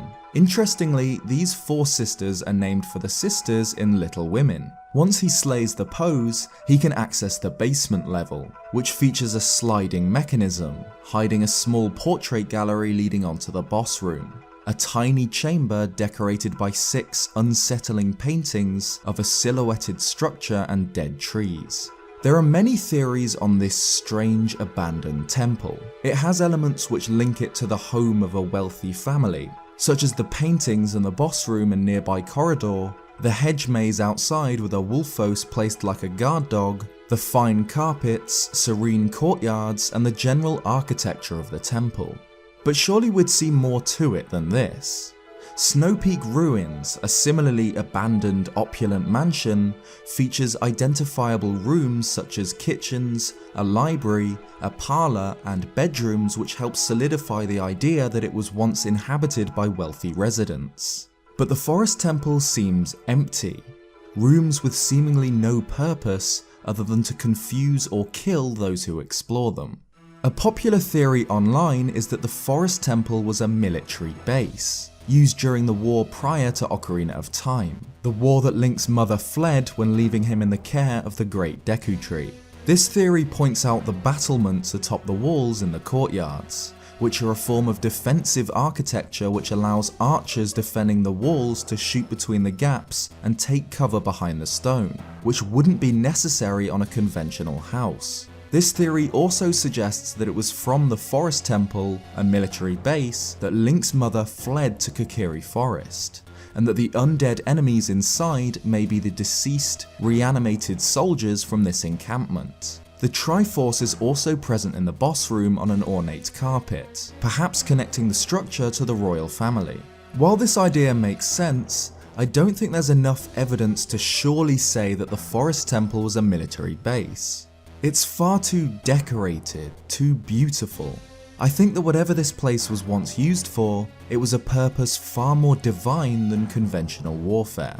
But the temple is a very defensive structure. From what we see in game, it can only be accessed through the front, requiring any attacker to not only navigate through the Lost Woods, but pass through a gated maze garden, travelling along incredibly narrow passageways which would bottleneck an oncoming force, leading out into a wide open area where defenders could easily deal with the thin attacking army. We see how difficult it is to fight in such a small area against a club moblin on Link's approach to the temple. Storming the citadel against a defending army would be nearly impossible. The battlements, too, suggest that the temple was built with defense in mind, as they're a purely defensive structure used in the vast majority of city walls or castles. So, what is it defending? The best defended area of the Forest Temple is the area Link fights to access, the basement. When all 4 torches are lit, an elevator is present connecting the main hall with the basement. But if they're extinguished, the elevator hides itself, becoming flush with the surrounding floor, and it becomes impossible to access the underground section. Or if you are new to the temple, it would be impossible to know there was a basement section at all. It seems that the entirety of the Forest Temple, the colossal, isolated, defensive fortress, was built to hide and to defend this basement level. Even once the elevator is active, an explorer must solve a final puzzle to access the locked room in which Link fights Phantom Ganon. But this spectral Gerudo warrior wasn't part of the original design. He was created and sent there by Ganondorf himself. So was this room just an incredibly well-defended art gallery, where one can stand and appreciate 6 copies of the same creepy painting? A painting which appears to depict Ganon's tower, from which Phantom Ganon rides out to meet Link. I don't think it's a stretch to assume that these paintings weren't part of the original design. In fact, we see in the very same temple paintings which are illusory, used to hide the Pose Sisters, which vanish when Link shoots at them. These 6 paintings, which appear to be of Ganon's tower, were likely placed here by Ganondorf's magic to be used by this phantom. So if the paintings aren't the focus of this strange little room, what is? This tiny chamber, found at the end of a secret underground passageway in a well-defended secret fortress in the woods. It's interesting that this room's layout heavily parallels that of one of the most sacred places in the Zelda series, the Chamber of Sages. It's uncannily similar in elements of its design, the large hexagonal platform with a Triforce in the centre. It even features 6 smaller golden triangles, one representing each of the 6 sages, and has a Triforce on each point of the hexagon. In the 3DS remake, this chamber appears even more like a sanctuary, with blue stained glass windows above, reminiscent of both the colours of the Chamber of Sages and other sacred shrines in the series, such as the Elemental Sanctuary from the Minish Cap. Perhaps it was some sort of elemental sanctuary. The 4 flames required to access it, red, blue, green and purple, mirror the colours of the 4 elements. But I think the connections to the Chamber of Sages are stronger, as it parallels not only this divine location, but also the hexagonal platform on which the Master Sword lies in the Temple of Time. Could this room have, long ago, been an entrance to the Sacred Realm? According to Hyrule Historia, long after Skyward Sword, chaos descended upon Hyrule as wars broke out. People fought one another over the legend of the Triforce, yearning to harness the unlimited power of this artifact. So, as the Sage of Light, Rauru built the Temple of Time, which contained the only entrance to the Sacred Realm, and sealed it with power stronger than both time and the Master Sword. However, we know that before this, other entrances to the Sacred Realm existed. During Skyward Sword, Link enters the Sacred Realm multiple times, not only in Sky Keep, where he finds the pieces of the Triforce, but also during his Silent Realm trials, which are very likely to have taken place in the Sacred Realm itself, judging by the area's similarities to where the Triforce is found later on in the game. Like all of the temples in Ocarina of Time, the Forest Temple during the game has some link to the Sacred Realm, as it's from these locations Ganondorf's evil pours forth, and it's these locations that the sages are drawn to. However, none of the other temples feature a room so uncannily similar to the Chamber of Sages or the Master Sword's chamber, which, without Phantom Ganon, appears to serve no purpose whatsoever. It's possible that before the era of chaos in the Temple of Time's construction, this sanctuary room was a primary entrance to the Sacred Realm, and the huge, defensive yet ornate Forest Temple was built to surround it.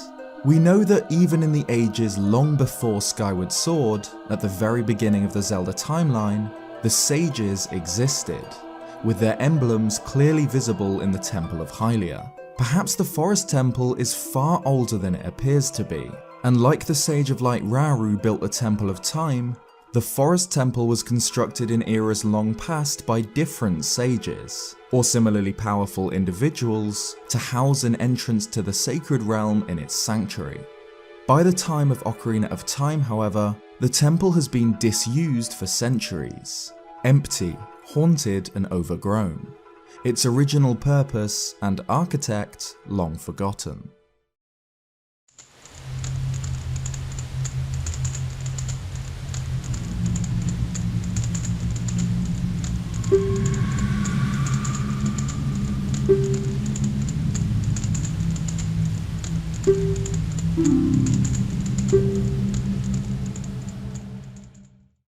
Deep in the smouldering bowels of Death Mountain lies Ocarina of Time's second adult dungeon, the Fire Temple. The temple is segmented into layers. The bottom levels are flooded with simmering pools of magma, the upper decorated in ornate carved stone. The dungeon is centered around 2 problems: freeing the imprisoned Gorons and finding their legendary hammer in order to slay the dragon which threatens to eat them, who lurks in its lair in the west wing of the lower level. The Fire Temple is found in the blazing crater of Death Mountain, but Dodongo's Cavern, the first fire-themed dungeon in Ocarina of Time, is tunneled into the rock on the trail leading to the volcano. This cavern functions as the Goron's primary mine, used to gather the most nutritious, delicious rocks which make up the mountain dweller's diet, and is as crude in design as you'd expect a Goron mine to be. Bare rocky walls held up with wooden supports, much like traditional mine shafts, and the gargantuan skeletons of long-dead Dodongos. The Fire Temple, on the other hand, is much more decorated. In place of simple wooden supports and plain stone, it has smooth carved walls and stairs, statues and pillars. In addition to the obvious symbols representing fire, tribal designs are scattered throughout the temple. Tiki statues and a strange grinning face with accentuated lips. What the temple itself was used for is never explicitly stated, but the fact that it's filled with various prison cells, of which Darunia is aware, means that it may have been used as a jail, at least in more modern times. Regardless of the original purpose of the Fire Temple, its design is incredibly interesting. Something that not many people realise is that, like Level 9 in the original Legend of Zelda, Ocarina of Time's Fire Temple actually takes place within Spectacle Rock, a recurring structure in the series. The rock first appeared on Death Mountain in the original, as well as in Adventure of Link and A Link to the Past, and most recently in the Gerudo Desert in Breath of the Wild. In Ocarina of Time, the structure isn't named, but in the center of Death Mountain crater, we can see a rock formation which is unarguably meant to represent the iconic Spectacle Rock. Two similarly sized peaks connected in the middle so that from above it looks like a pair of glasses. While the Fire Temple's entrance leads away from Spectacle Rock, Link actually has to climb down a ladder and then back towards the structure, with the true entrance to the dungeon found just below the rocks. Knowing this, the design of the Fire Temple, two symmetrical cylindrical halves, makes a lot of sense. Each half is found within one of the two parts of Spectacle Rock, making it the third dungeon in the series to do so, after Level 9 and Turtle Rock from Link's Awakening. And the dungeon's main item, the legendary Megaton Hammer, parallels another item in the series, the hammer found within Spectacle Rock in Adventure of Link. So the Fire Temple is an apparently ancient shrine, built into Spectacle Rock in the very crater of Death Mountain, an area where the air itself burns so hot that Link can't survive for long without the protection of the Fire Tunic. It's here, in the very heart of the volcano, that Link faces the subterranean lava dragon, the serpentine Volvagia, a dragon from ages long past, revived by Ganondorf and used to threaten the Gorons. But what was the intended purpose of this structure, and who built it? And what was Volvagia, who predated Ganondorf's rise to power by years? Simply a malevolent dragon of the deep, or something greater? The Fire Temple is built from a strange burnished gold stone, with angular patterns and iconography on the walls. The most common symbols throughout are those of a flame, fitting for the Fire Temple, and this bizarre grinning face, often flanked on either side by the flame pattern. Despite serving as the main fire dungeon in the game, in the very center of the Goron's home of Death Mountain, the Fire Temple doesn't appear to have been built by the Gorons. Not only does it appear to be unused, hidden behind a secret passage in Darunia's chambers, the architecture is completely different to Goron-built structures, like the simple mines of Dodongo's Cavern, made from excavated rock, wood supports and bones, and Goron City, dug into the sheer rock of the mountain and decorated with primitive cave paintings, cloth banners, wood, rope, and of course the Goron emblem. None of this signature primitive architecture is found in the Fire Temple, save for a basic wooden plank bridge suspended over lava by ropes in the Eastern Room, which could have been built by Gorons in recent times, where we see there's been some sort of collapse in the floor. The Fire Temple is infamous for its theme music, which in the original release of the game featured chanting sampled from Muslim prayers.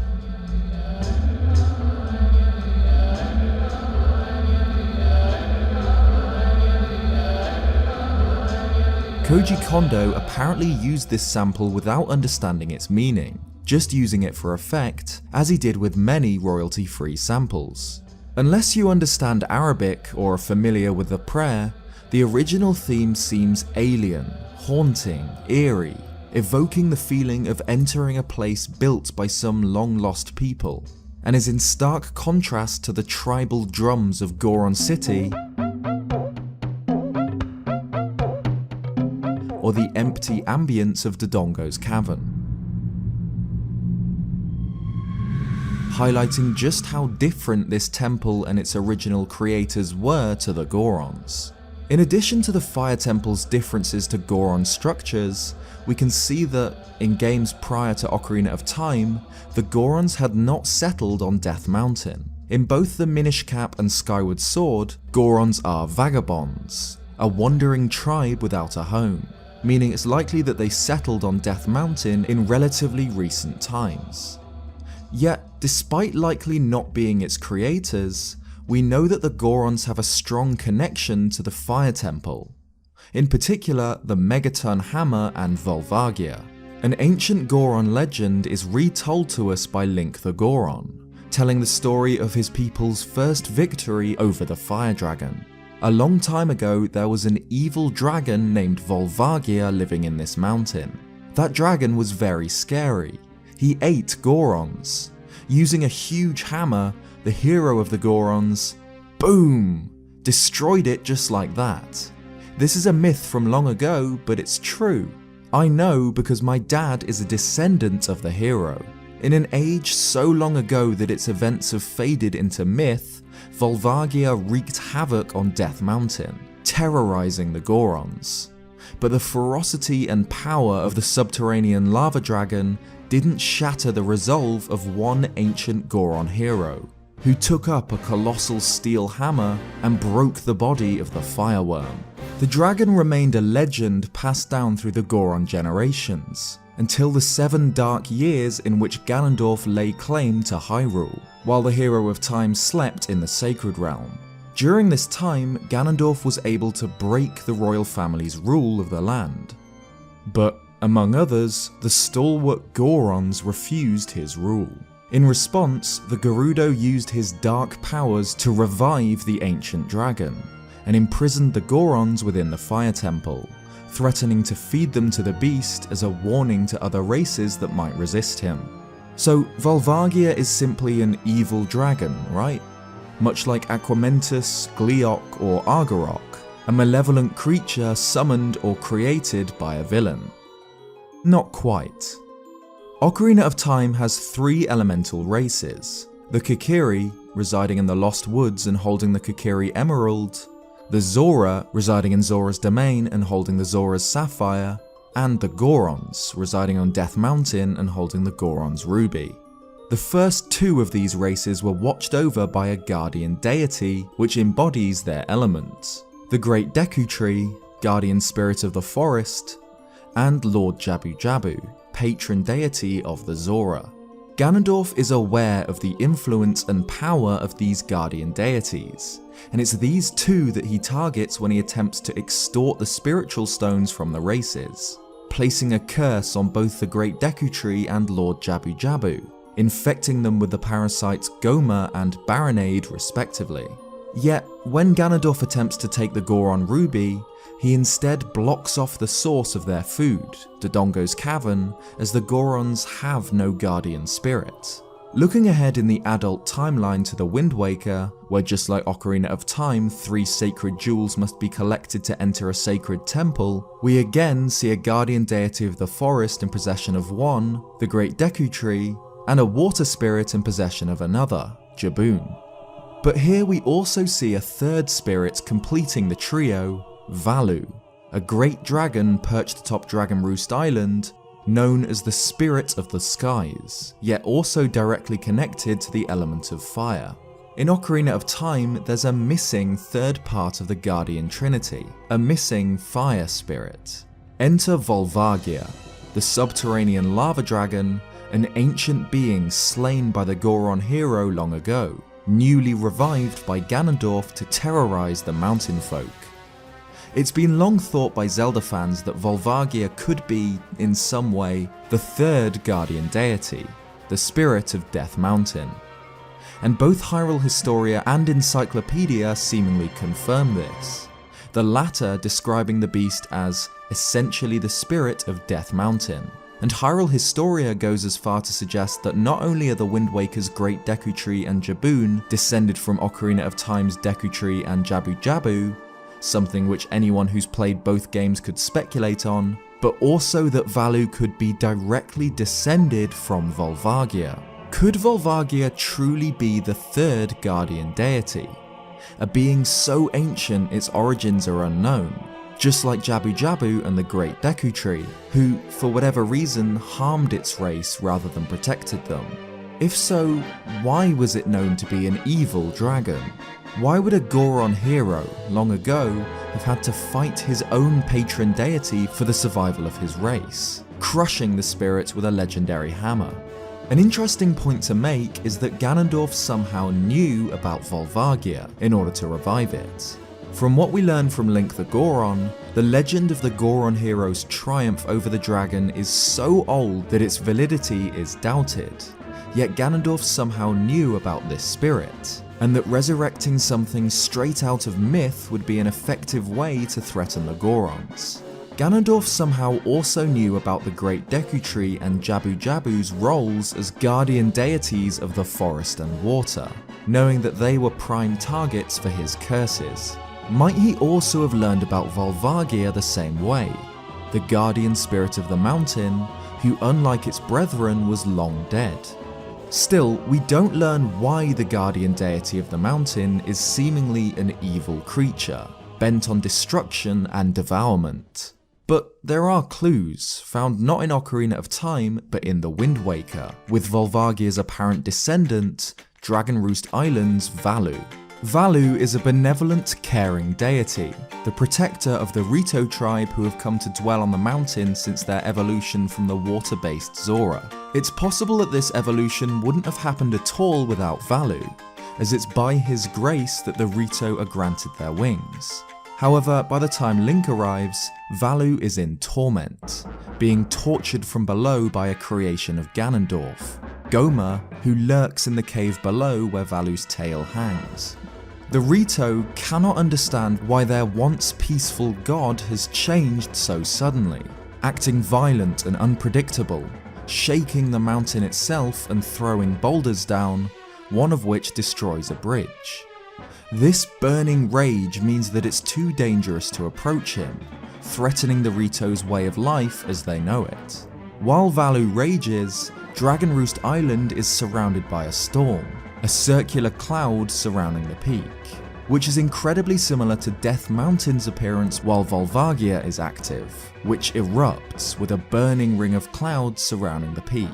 After Gohma's defeat, the storm subsides and the clouds dissipate, just as after Volvagia's defeat, Death Mountain ceases to erupt, and the ring of clouds returns to the calm, faint grey. Long before Ocarina of Time, might Volvagia have been suffering a similar fate to Valu? Valu's pained fury was a complete mystery to the Rito, who constantly sought to find the reason behind it. But if Volvagia had burned with a similar, dangerous anger, the notoriously brash, hot-headed Gorons may not have been so diplomatic in their solution, resorting to a good old hammering at the hands of their hero. In the 3DS remake, the Fire Temple features, alongside the laughing faces and fire symbols, designs resembling some form of serpent. Could these be depicting Volvagia? And considering how different it is to Goron buildings, might the Fire Temple have been built by some ancient people, long before the Gorons made the mountain their home, as a shrine for the spirit of the volcano, Volvagia?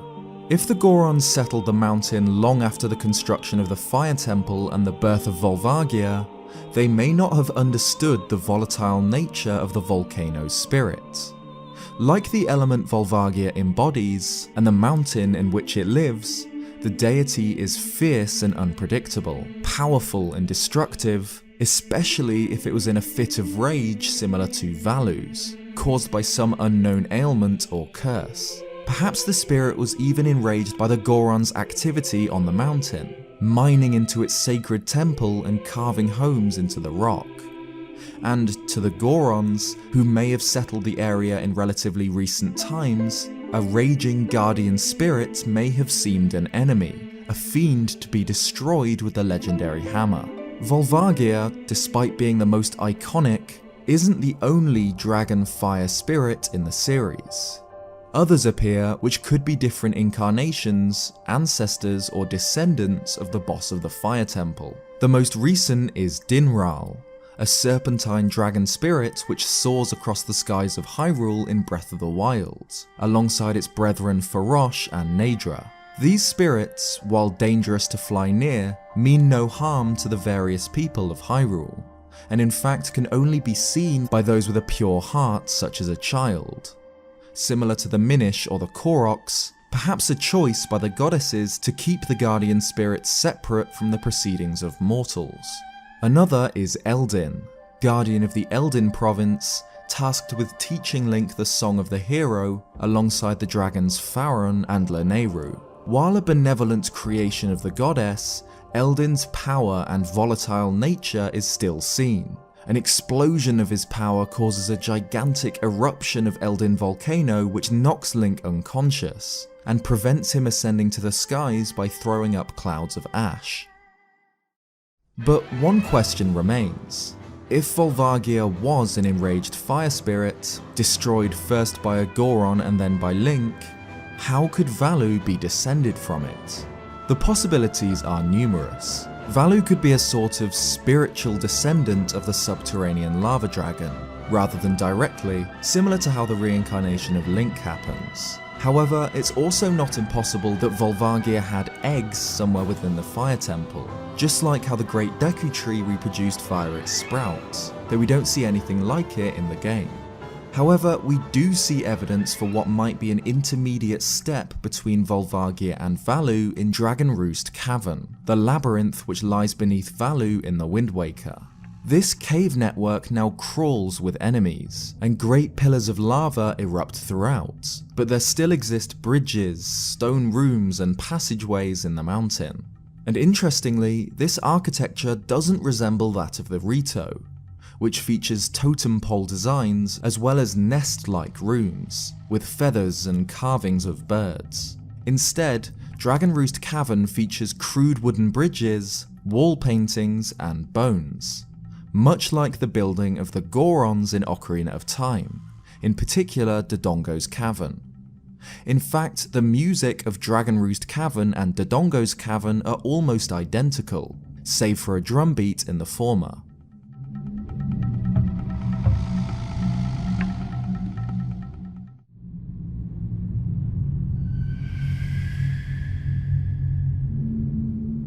Dragon Roost Cavern's ornate entrance even features 3 large statues depicting strange-shaped creatures, with spiked backs and large lips. Could these be statues of Gorons? They feature noses, which Gorons normally lack, but otherwise resemble the rock folk better than they do any other race in the series. Hyrule Encyclopedia claims that Dragon Roost Island was once Zora's domain, though this doesn't mean that Gorons at one point didn't reside within these mountains, sometime in the centuries between Ocarina of Time and the Wind Waker. And during this time, they may have had a new patron deity, a serpentine dragon, much like Volvagia. Instead of the feared creature of myth and legend it is during Ocarina of Time, Dragon Roost Cavern appears to celebrate and worship the fearsome power of a dragon, with carvings of the creature decorating the entrance, walls, and even 2 huge heads surrounding 2 of the doors. These depictions of dragons notably don't look anything like Valu. The carvings at the entrance in particular, in all but colour, are incredibly reminiscent of Volvagia, a serpentine dragon with 2 claws, horns, and a fiery mane. Even the beams onto which Link can grapple hook, dotted throughout the dungeon, seem to be designed to honour Volvagia, or a similar deity, being shaped exactly the same way as the fire spirit's claws. Dragonroost Cavern may have been a mine, or a shrine, or a sanctuary, but whatever it was, it's clear that between Ocarina of Time and the Wind Waker, someone worshipped or revered a dragon spirit, which from the evidence could well be the missing link between Volvagia and Valu, a powerful, volatile spirit, much like fire itself, but one that the Gorons learned to respect and understand. Knowing this, Ganondorf's Torment of the Gorons may have been one of the most diabolical schemes the King of Evil has ever performed. Resurrecting the raging deity of the mountain, perhaps incorrectly remembered in Goron legend as a fiend, and pitting the very spirit of Death Mountain against its inhabitants, threatening to feed them to its wrath as a message to the other races of Hyrule. It's fitting, in a way, that Volvagia was known to eat Gorons, just like the great Deku Tree opens its mouth to allow Link to enter, and Jabu swallows both Princess Ruto and the Hero of Time. Darunia's Bane may have been the literal embodiment of the Gorons' home, twisted into a fury the mountain folk could not understand. However, as seen in Dragonroost Cavern, it appears that in later years, Volvagia, or its descendant, was revered not as an evil monster, but as an honoured, volatile fire spirit. One of the longest running mysteries of the game is the elusive Desert Pyramid, an enigma which has been discussed for years. This Zelda universe thread from 2004 sums up the mystery well. Sacred Order begins with the unreachable pyramid of the desert wasteland, explaining that they've heard a lot of rumours about a pyramid in Ocarina of Time, which they've seen and never reached. Razorleaf explains that it's not something you can reach, but you can see it if you play the Song of Storms. Sacred Order replies that they've heard people say they managed to reach it, finding another temple in the sands. Alex N chimes in with the idea that it might have been a structure cut from the game, a pyramid in the desert which they didn't remove, perhaps another dungeon. There is a little truth to what they're saying. If we head out to the structure in the centre of the haunted wasteland, where we find the Phantom Guide, and play the Song of Storms while facing east, we can see the mysterious pyramid, looming in the distance, illuminated by lightning. So perhaps they were right. Perhaps a desert pyramid was once planned for the game, but was cut during development. Unfortunately, the real answer is a lot less satisfying. If we use a mod to remove the sandstorm or use a no-clip camera, we can see the truth behind the mysterious pyramid. It's the very end of the cliffs which stretch round from the Gerudo's fortress area, which tapers off into a point. This point forms the pyramid which we see with the Song of Storms, not an ominous missing temple, a lost structure in the desert, just the end of a cliff. Gaming mysteries and rumours have been around for as long as there have been games to play, the most famous among them being Mew under the truck in Pokemon Red and Blue, unlocking Luigi in Mario 64, and, of course, finding the Triforce in Ocarina of Time. But was there ever any truth to the rumour? Was Link ever actually meant to find the Triforce in Ocarina of Time?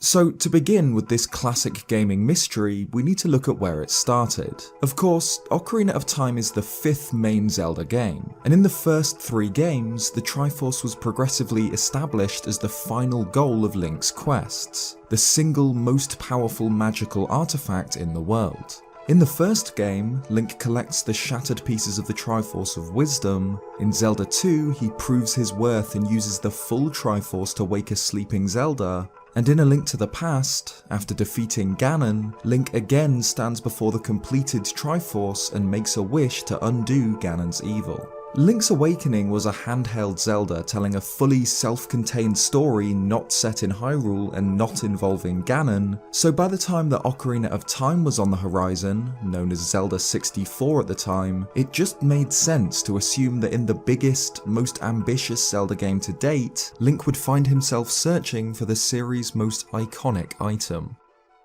At the Shoshinkai Software exhibition in late 1996, Nintendo showed off one of the very first glimpses of Zelda 64. A few very short clips of Link fighting Stalfos, exploring the new 3D environment, and, notably, discovering the Triforce in a chest. The game was shown again a decent amount before release, but never again showed off the Triforce. And once Ocarina of Time was released in 1998, people played through the game and found no Triforce. Sure, Link, Zelda and Ganondorf each possessed their respective pieces, but the full set wasn't found in a chest like in the early trailer. Ocarina of Time was of course released in the late 90s, long before the internet became as big as it is now, the age of data mining and emulation, where any and all secrets can be plucked out from games, sometimes before they even hit shelves, and discussed with thousands of people instantly, so some of the mystery surrounding video games is lost. Video games have more defined boundaries now, but back then, you bought a game and that was it. It was your little world that you owned, and aside from guidebooks, trailers, and what your friends or early websites told you, that was it. So, although it didn't seem like players could collect the Triforce by playing through the game normally, this didn't stop people from talking about it, and claiming that it was indeed hidden somewhere in the game. Especially because on the quest status menu screen, where Link's medallions are added to a hexagon on the right as he unlocks them, the symbol of the Triforce rests in the centre. The Triforce is coloured the same as the surrounding stone, just like the indentations where the medallions eventually fit, so what if finding the Triforce fills in this seemingly empty part of the menu screen? Rumours were everywhere. My friend was a tester for Nintendo of America and knows how to unlock it. You have to beat the whole game without dying. It's found at the end of a secret sky temple, but no one ever had any proof that they'd actually done it. Some of the steps people suggested you'd have to complete to unlock the Triforce were very specific and pretty insane. Like blow up 2 bombs in Hyrule Fields, then run to the very right side of Death Mountain Crater, play Zelda's Lullaby, travel to Kakariko and enter Dampé's house to find a note in his journal saying "gone fishing", catch 2 big fish in Lake Hylia, and then a blue fairy will give you the Triforce in Castletown. Others suggested that the Unicorn Fountain, a strange place that was showed off in a few early screenshots of the game, was the secret hiding place of the Triforce. In fact, the Triforce rumours were so prevalent that a fan wrote in to the editor of Zelda64.com, the official Ocarina of Time website owned by Nintendo of America, asking for the truth. And though the editor admitted that he too had seen the countless rumours floating around the internet on how to find the Triforce, he didn't know anyone who had done it, and had even consulted a translator who worked on the game who conceded that he'd never written text for Link finding the Triforce.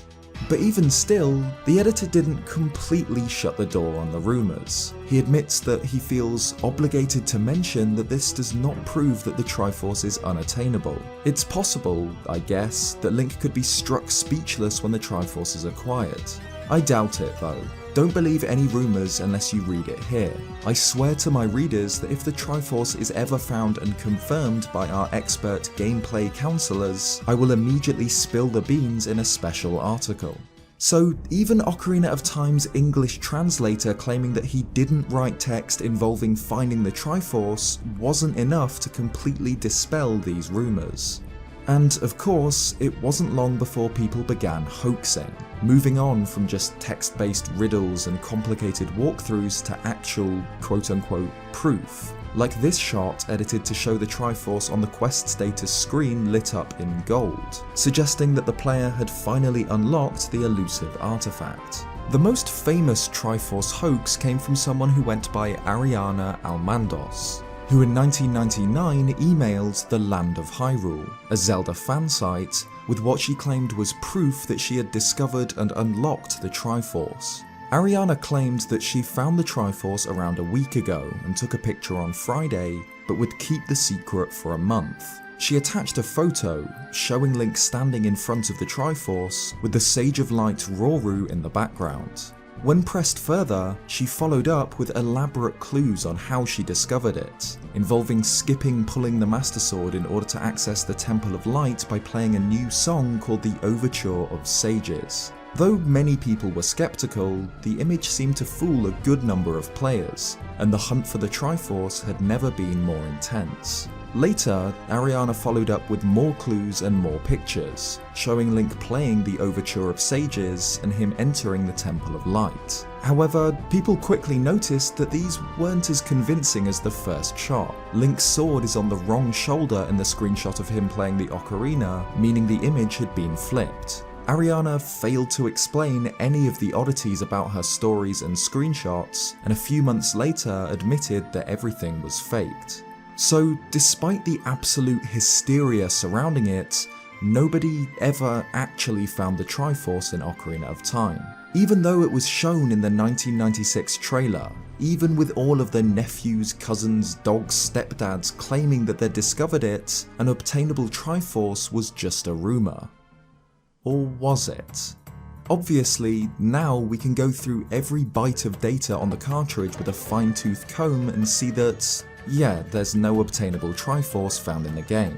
There's no Sky Temple or Temple of Light, no Overture of Sages, no secret chest in a locked room. But there was. Surely, at some point during development, it was possible for Link to find the Triforce in a chest. But there's absolutely nothing to suggest this in the final build, which means one of two things.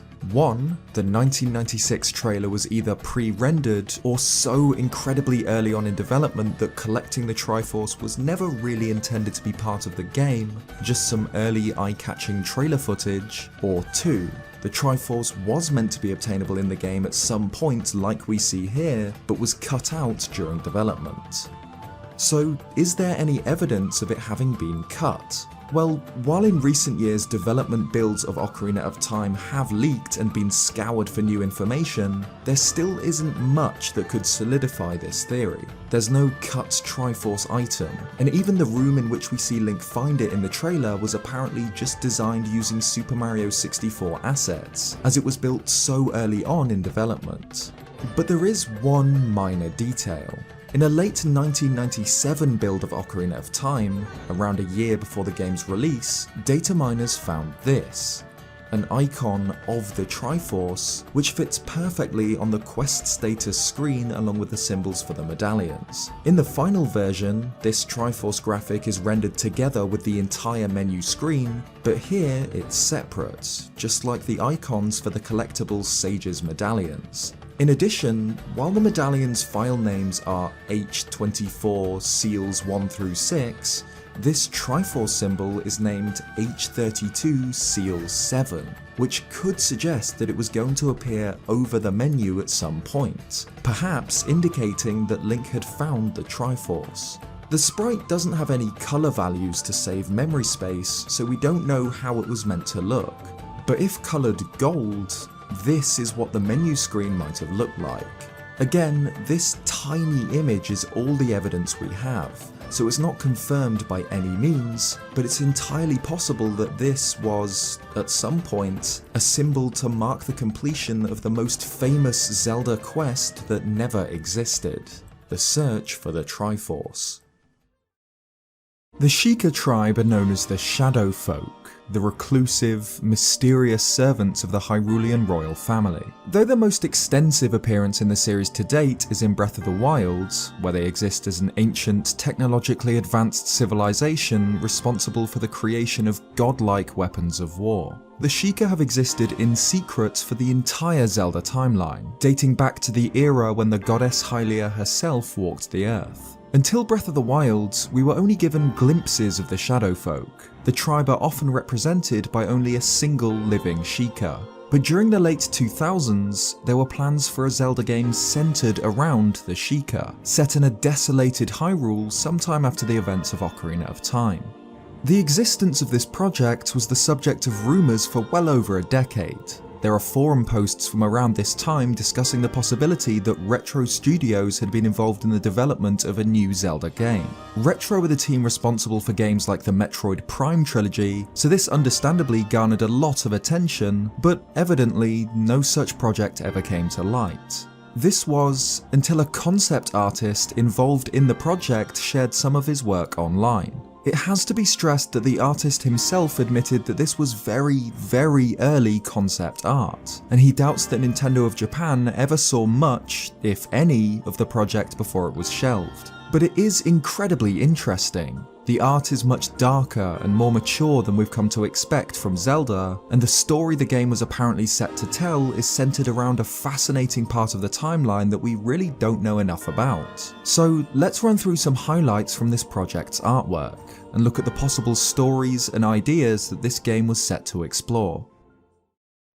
The only real information we have on this game and its development comes from the posts by a concept artist on ArtStation, who shared his work on an untitled Zelda project that was apparently in the works from around 2005 until 2008, when it was shelved due to the project leads moving on to new companies. The artist deleted his ArtStation account after gaming websites caught wind of his artwork in May 2020. I don't know what the reason for this was, so even though it's already very public, I won't directly mention his name here. But he did work for Retro Studios on games like Metroid Prime 3 and Donkey Kong Country Returns, which adds a lot of legitimacy to his concept artwork. And a leak in 2021 seemingly confirmed that a game featuring Sheik was in development around this time. The deletion of the ArtStation does unfortunately mean that a solid chunk of the work is now missing. I can't find the complete set of posts archived anywhere, so if you managed to download everything before it was deleted, leave a comment below or get in touch with me on Twitter. I'll leave links to articles covering these artworks in the description, as well as an archive of the surviving pieces. But regardless, a lot of the artwork does still remain, along with the captions and summaries given about it by the artist. So let's piece together what we can about this game, bearing in mind that this is very early concept work on a game that, as far as we know, never really began development. And even if it had, it might well have been little more than a spin-off or other non-canon entry in the series. The artist claims that the project was intended to tell the story of the origin of the Master Sword. Bear in mind that back then, Skyward Sword was still years away, so this wasn't a concept that had been fully explored at the time. It was apparently set to take place within the bad ending of Ocarina of Time, and would explore the journey of the last male Sheikah after a genocide almost wiped out their race. There's a bunch of concept artwork for this last male Sheikah, even one showing him holding a harp just like Sheik, which is a nice touch. Even more interesting is the note that this Sheikah man would have eventually transformed into the Master Sword, another idea which was explored later in Skyward Sword with Fi, the spirit of the sword. There's artwork apparently of some sort of forge, which might have played an important role in forging the protagonist into the Master Sword. Perhaps the lone Sheikah would have travelled the remains of Hyrule, visiting these locations to temper himself into the Blade of Evil's bane. It seems that the protagonist's cape would have been magical in some way. It's shown flaring out into a shadowy cloud in the piece named Cape Transition, and can be seen in this state in other sketches too. It's not absolutely clear whether this protagonist is the Sheik we know from Ocarina of Time, or a separate Sheikah entirely. His design is admittedly very different, but it could be that this was planned to be the Sheikah alter ego of a different Princess Zelda, or something completely different. The game being set after the bad ending of Ocarina of Time seems to suggest that it would take place at the beginning of the Downfall timeline, after the Hero of Time loses to Ganondorf. But there's concept art depicting Hyrule and Deku Root after the floods dry up, which would instead suggest that the game would take place somewhere in the Adults timeline, perhaps after the Wind Waker, when the great flood sent by the gods has finally drained. Again, this artwork dates back to long before Hyrule Historia and the confirmation of a Downfall timeline. It's very possible that, at this point, they were working with the idea of Ocarina of Time only having two endings. One following on from the game's events, where Ganondorf takes the Triforce of Power and seizes control of Hyrule, and one where Link travels back in time and prevents it, which would mean that in this case, the bad ending would be the Adult timeline. This could be supported by sketches of a Dark Valu race, which seem to be enemies based on Valu, the sky spirit from the Wind Waker. While Valu himself was benevolent and peaceful by nature, his ancestor, Volvagia, was not, so this would have been a really interesting concept to explore. It seems that some of the game's main antagonists would have been the Dark Gerudo, who planned to give birth to Ganon once again. The Gerudo are of course the tribe of desert-dwelling warrior women to whom a male is only born once a century, a man destined to become their king. Ganondorf was born as the Gerudo male sometime before Ocarina of Time, and led his people to war against the King of Hyrule. The Gerudo are usually antagonistic to Link, but not truly evil, so it would have been great to see an iteration of the tribe truly dedicated to Ganon and his goals. And if this game was planned to be set sometime after the Wind Waker, by this time Ganondorf would have been killed by the Hero of Winds and turned to stone. So giving birth to his reincarnation would make sense for the ultimate goal of a Dark Gerudo tribe. It's also worth noting that the Gerudo tribe are nowhere to be seen by the time of the Wind Waker. Ganondorf mentions them and their suffering as a motivation behind his actions, but we can't find them or their descendants anywhere on the Great Sea, and so a Dark Gerudo tribe appearing afterwards might have given us an answer to this mystery. Obviously, the style of this concept art is much darker than what we're used to, but we can see a lot of traditional Zelda elements here, like the petrified remains of a Deku Tree. Of course, the Deku Tree dies to Gohma's infestation in all of Ocarina of Time's endings, though we see the Deku Tree sprout grow to take its place by the time of the Wind Waker. Its design here is really strange, with its face enveloped in roots. It could be that the artist designed it to be the petrified remains of one of the Deku Trees we've seen, or something else entirely. Here there's what we can assume is Hyrule Castle, which rests atop a high cliff overlooking fields, much like its Wind Waker appearance. There's also artwork of the Kindler fish, some sort of flying whale similar to the Windfish, sketches of Deku warriors, and one titled Ocarina Boy, showing a figure playing a familiar looking instrument. But there's also a huge amount of completely new ideas, like Horntown, a strange, wild settlement on a plateau littered with huge horns, Rhinotaurs, a gigantic armoured monster presumably somewhere between a rhinoceros and a minotaur, a piece showing eerie ruins in the shadows of what looks like a giant isopod, axolotl warriors, whimsy wyverns, and a condor clutching what is apparently the key to a dungeon in its talons. Also interesting is a collection of artworks of various spirits, all resembling wolves or other quadrupedal animals. Twilight Princess launched in 2006 and heavily featured the idea of wolf spirits, so it's possible that this idea carried over into Retro's Sheikah project. The spirits are shown in various stages of light and darkness. There's a fully light one, a fully dark one, and one in between, as well as a cursed spirit choked by dark red tendrils. And there's artwork showing us ideas that we can only guess at, like this, a bright white figure brandishing the Sheikah eye symbol, presumably the protagonist, facing off against a shadowy cloaked figure with tentacles in a cave. Or this, what might have been a completely bizarre, futuristic take on Majora's Mask's Clocktown. Overall, the concept artwork gives us a glimpse at what could have been an incredibly interesting project, set during a relatively unexplored period of Zelda's history, painted in a style unlike anything we've seen from the series this far.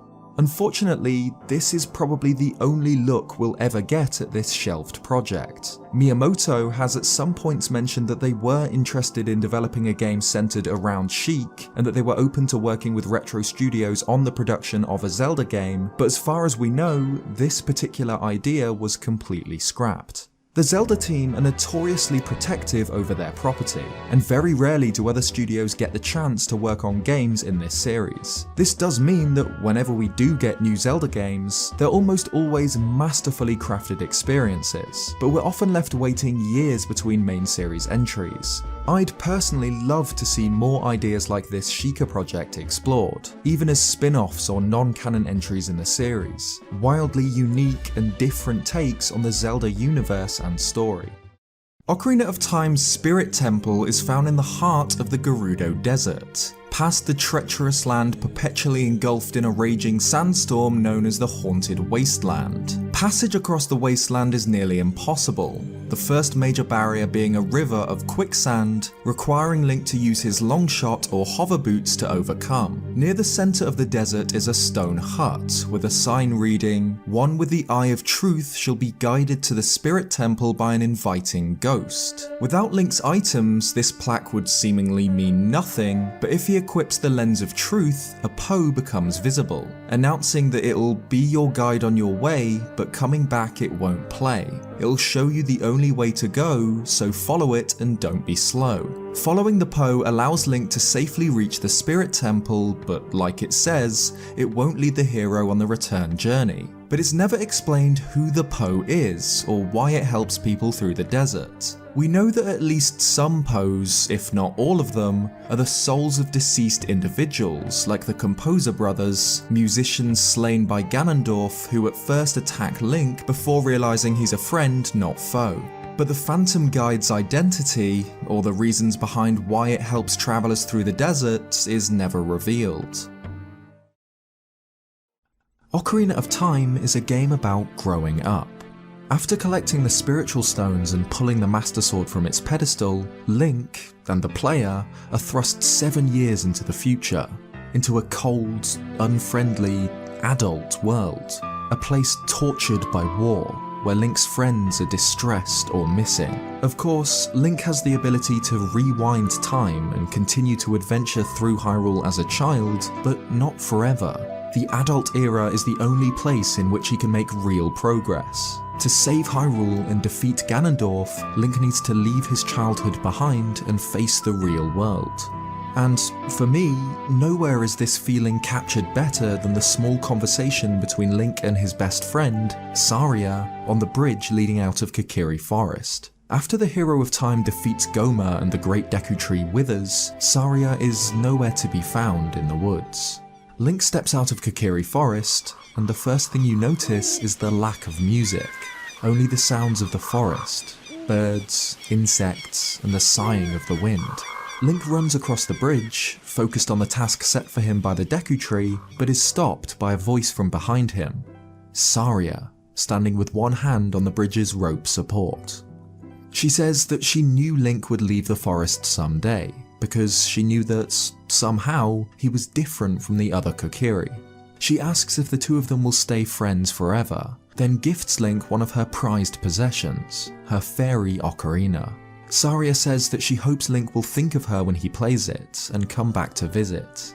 Then, without a word, Link turns and sets off for Hyrule Field, leaving Saria alone in the woods.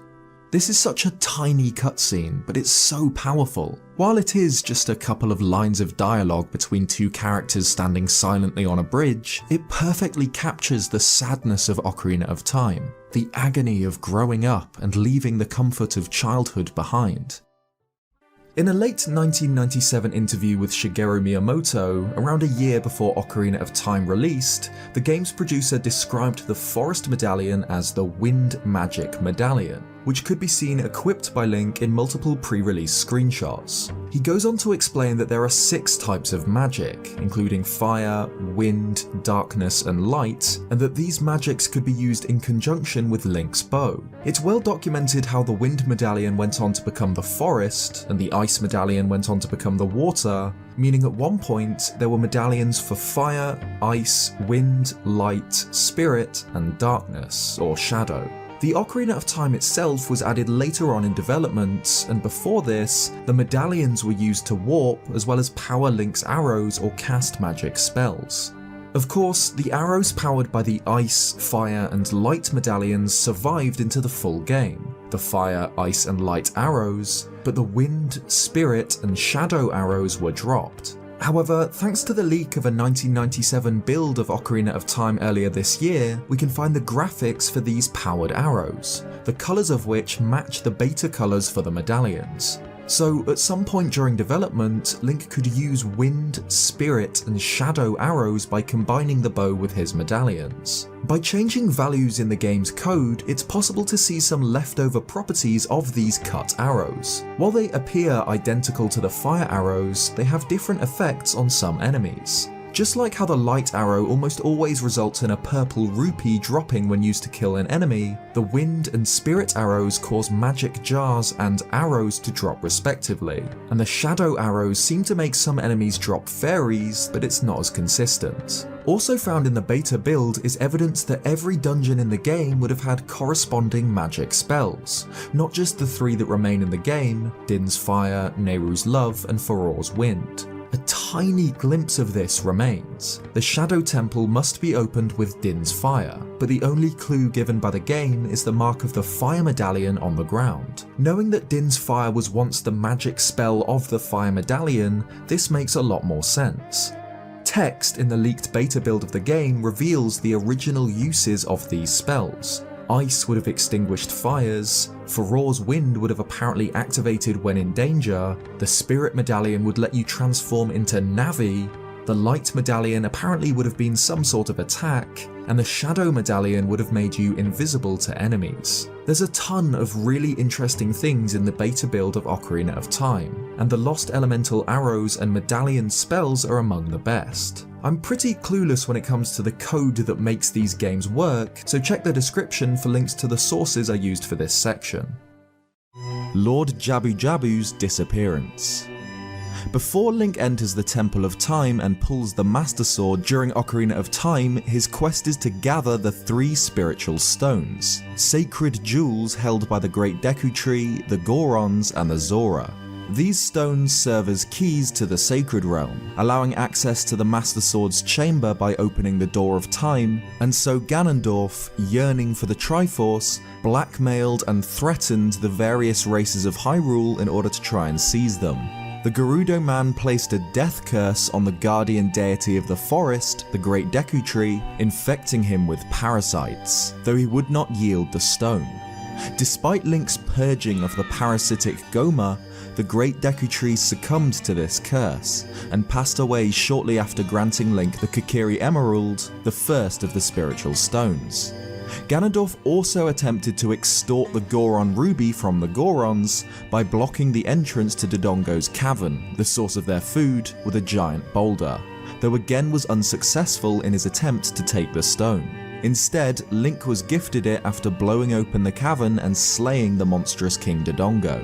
And finally, Ganondorf also unsuccessfully tried to seize the Zora Sapphire, putting a parasitic curse on Lord Jabu Jabu, the guardian deity of the Zora, much like the one placed on the Great Deku Tree. However, unlike the Deku Tree, when Link enters Jabu Jabu's belly and eradicates Baronade, the Great Whale is cured. He'll stay there, alive, in his lake behind Zora's domain. That is, until Link enters the Temple of Time using the Sacred Stones and the Ocarina of Time, and pulls the Master Sword from the pedestal, which seals him for 7 years in the Sacred Realm. During this time, Ganondorf obtains the Triforce of Power, and overthrows the royal family of Hyrule, becoming the new tyrannical ruler of the kingdom. Castletown is burned to a haunted ruin, Hyrule Field is plagued by ghosts, and Zora's domain freezes over due to Morpha's presence in the Water Temple. Not only is Zora's domain frozen over, Lord Jabu Jabu, the deity who Link rescued years earlier, is nowhere to be seen. Large blocks of ice float in his lake, and the whale is absent, never to be seen again. Link can of course return to the past to see Lord Jabu Jabu where he's alive, but in the future he completely vanishes, and it's never explained. Zora's domain thaws out after Ganon's defeat at the end of the game, seen flowing again during the end credits, but we never see if Jabu Jabu returns to his lake. The fate of the guardian deity remains a mystery. Under the night sky, Hyrule Field crawls with the undead. When the sun sets, the Stal children wake, clawing their way out from the cold earth beneath Link's feet, an endless skeletal horde. The Stal children spawn in pairs, and only take a few hits each to fell. However, they'll keep spawning until dawn. If one dies, another takes its place. Something strange happens after Link slays 10, however. A giant Stal child will spawn. It has the same amount of health and hits just as hard as the smaller ones, but will drop more rupees when defeated. This doesn't just happen for Stal children. Near the Desert Colossus, Link can fight levers and gways. The levers are small green sand creatures, and after killing 10, a large purple lever will spawn. Killing 10 gways does the same thing. A huge gway will appear, again dropping more rupees upon defeat. I don't really know why this happens. It only works with these 3 enemies: Stal children, levers and gways. There's a great video covering the topic by SwankyBox, link in the description, but in the end, it's still a mystery. Some enemies just spawn giant variants for seemingly no reason. Along with the compass, the dungeon map is always one of the least exciting items to find, after the build-up and anticipation of discovering and opening a large chest. But regardless of it not being an awesome new item to use, it is useful, giving the player a map to navigate the current dungeon. The map item is an aged scroll of parchment, with a map of an unidentified dungeon drawn out and labelled. It has clear Hylian letters on the top in the 3D remake, but the other labels are too small to make out from the model in either version, but not on the original's official render. The Hylian text is translatable to Japanese, reading Nintendo Head Office. The smaller text on the map reads things like bicycle parking, President's Office, off-campus dining, as well as SRD, which stands for Systems Research and Development, a subsidiary of Nintendo, Mario Club, another subsidiary of Nintendo who deal with debugging and testing, and even directions to the office building from a nearby train station. Most of this text isn't something players can see in-game, only on the official render of the dungeon map item, but it's a great little Easter egg for those who take the time to translate it. Occasionally, at certain spots around Hyrule, Navi will turn green, highlighting something. She'll often do this when Link can target something nearby, but in this case, he can't Z-target anything. Instead, Link can play the Sun Song or the Song of Storms, causing a large, wingless fairy to appear. It can't be caught in a bottle, but it's otherwise superior to normal fairies. It completely refills both Link's health and magic. These fairies can also be summoned by playing the Song of Storms at Gossip Stones, but this is more well known than the Navi spots. This isn't the only way Link can spawn fairies out of thin air. If he holds a Deku stick around groups of butterflies, occasionally one will land on the very tip, before transforming into a small fairy. It's hard to get down consistently, but it's really cool when it happens. Have you ever noticed how, sometimes, Link's movement seems to glitch out very slightly? This is known as a critical wiggle, and it occurs when Link is on critically low hearts and the camera is closer to him. Very occasionally, when moving, Link will change direction for a single frame, before returning to whichever direction is being input by the player. It's hard to notice if walking or running, as it corrects immediately, but if this happens just as a player inputs a roll, it'll cause Link to roll in the direction in which Link turned for the critical wiggle, which has occasionally happened during speedruns. Are you serious? I got a crit wiggle. I got a crit wiggle right as I rolled. I don't know whether this was an intended feature or not, and I'm not even going to pretend to understand the mechanics behind it. Having Link become slightly more difficult to control when he's on low health makes sense, and the randomness does make it feel like he's injured and stumbling. If it is by design, it feels like an unfinished idea, and isn't something most players would even notice. Few video game mysteries are as widespread and famous as the enigmatic L is Real 2401 statue in Super Mario 64. Found in the courtyard of Peach's castle, this statue of a star features a plaque reading, depending on who you ask, either L is Real 2401 or Eternal Star. Much of the mystery surrounding the statue centers around a playable Luigi, one of gaming's biggest urban myths. L is real was taken to mean Luigi is in the game, with 2401 meant to represent anything from the number of coins in the game, collecting all of which would supposedly unlock the second plumber, to an approximation of the release date of Paper Mario. Interestingly, this sign also appears in Ocarina of Time, in Dodongo's cavern. Link can read it to discover a riddle on how to progress through the dungeon, but the texture used is the exact same as in Mario 64. Considering how closely Ocarina of Time and Super Mario 64 were developed together, this isn't surprising, but it's cool to see one of gaming's most iconic urban legends appear in Dodongo's cavern.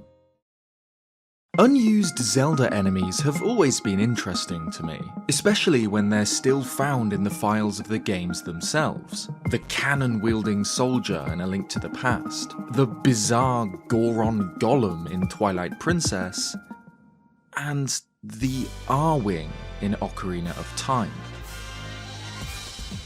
Yeah, an Arwing, one of the spaceships piloted by the Star Fox team, is found in the files of Ocarina of Time as a fully functional enemy.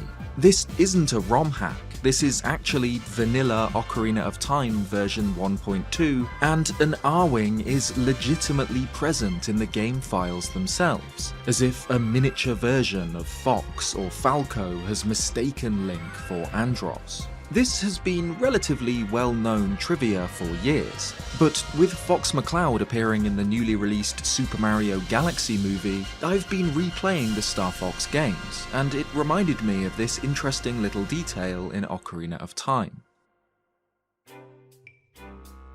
Discussion of this unused enemy first appeared online in 2005, poetically 7 years after the release of Ocarina of Time. Posts such as this thread on the Zelda Universe forums titled, "Hey Link, watch out for the Arwing," announced the discovery by Sendamos and Jay the Ham, with help from Coolest Cool of the Zelda Coalition, and shared images of the enemy flying around Kokiri Forest. Naturally, a few commenters were skeptical, suggesting the Arwing might be a hoax, but the post was backed up with GameShark codes to replace one of the Kokiri with the ship. These codes don't add any assets into the game, they simply change internal values so that an enemy already present in the game's data spawns instead. So anyone with a GameShark device was able to see it for themselves. An Arwing really does exist in the files of Ocarina of Time. These days, it's possible to spawn this Arwing on a vanilla Ocarina of Time cartridge with no GameShark, using arbitrary code execution, a technique that uses carefully performed in-game actions to manipulate memory and make the game execute custom instructions, such as spawning unused enemies. When an Arwing enemy spawns, a small cutscene will trigger, showing the ship flying around, a bit like a boss introduction. It's obviously much smaller than real Arwings, being only around the same size as Keese, but its behaviour is actually quite interesting. It darts through the air, spinning around in corkscrews, before flying towards Link in a strafing run with twin lasers.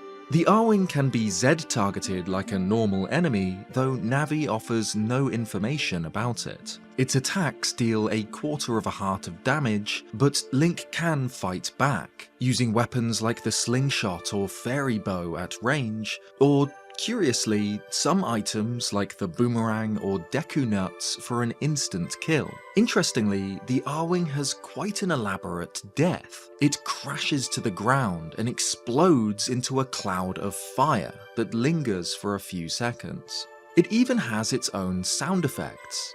Sort of. They're taken from other parts of the game. Its lasers use the sound effects from reflecting Phantom Ganon's energy balls, and when it's shot down, it plays the sound a Dodongo makes when it inhales.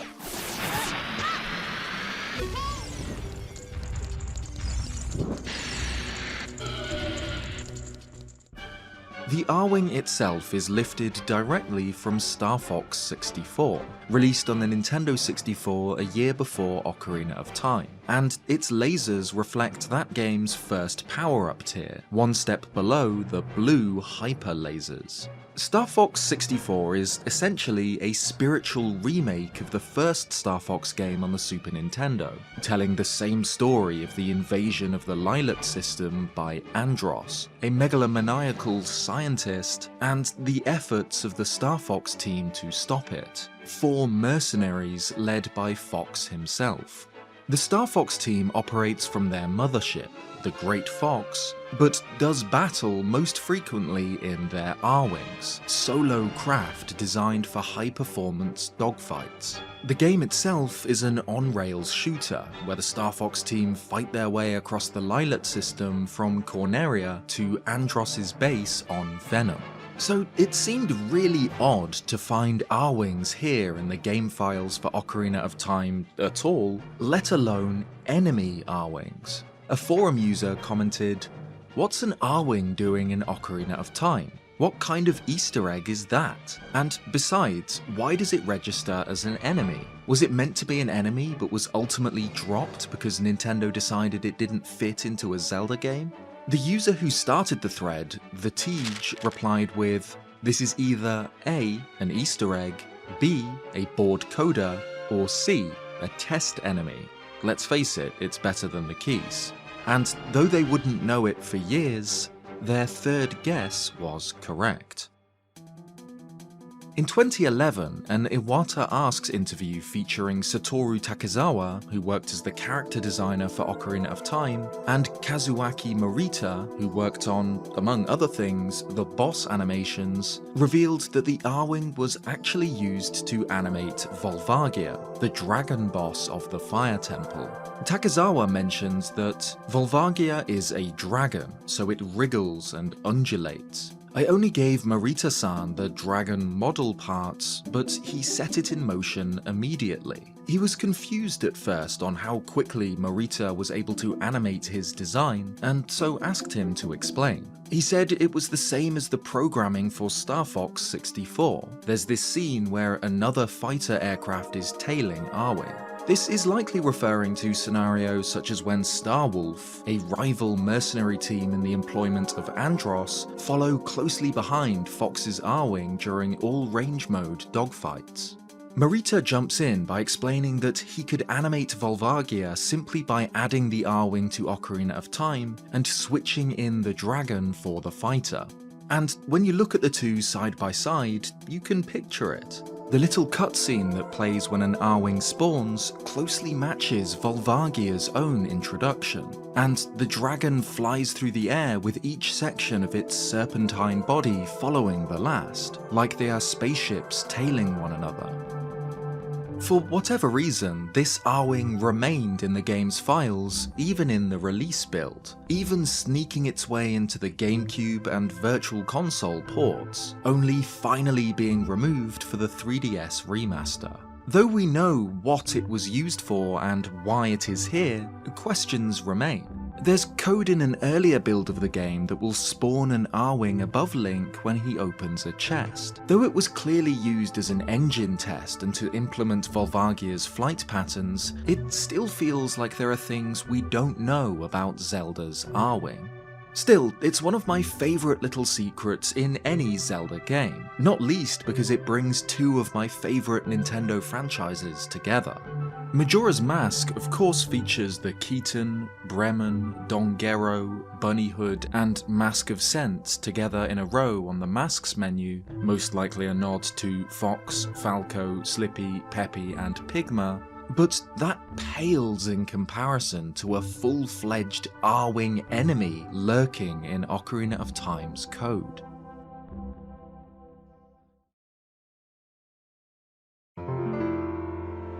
Thanks for watching this video. This was a compilation of a ton of different Ocarina of Time videos I've made in the past. Story recaps, theories, secrets, trivia, Easter eggs, and more. Of course, I put this together thanks to the recent announcement of the remake of Ocarina of Time, launching on the Switch 2 later this year. I'm beyond excited for it. Ocarina of Time was one of the first video games I ever played. I adore everything about it, and so this video was something of a celebration of the game. and all the work I've produced so far discussing it. If you liked this video, leave a like or subscribe if you haven't already for more Zelda content. Cheers guys, and I'll see you next time.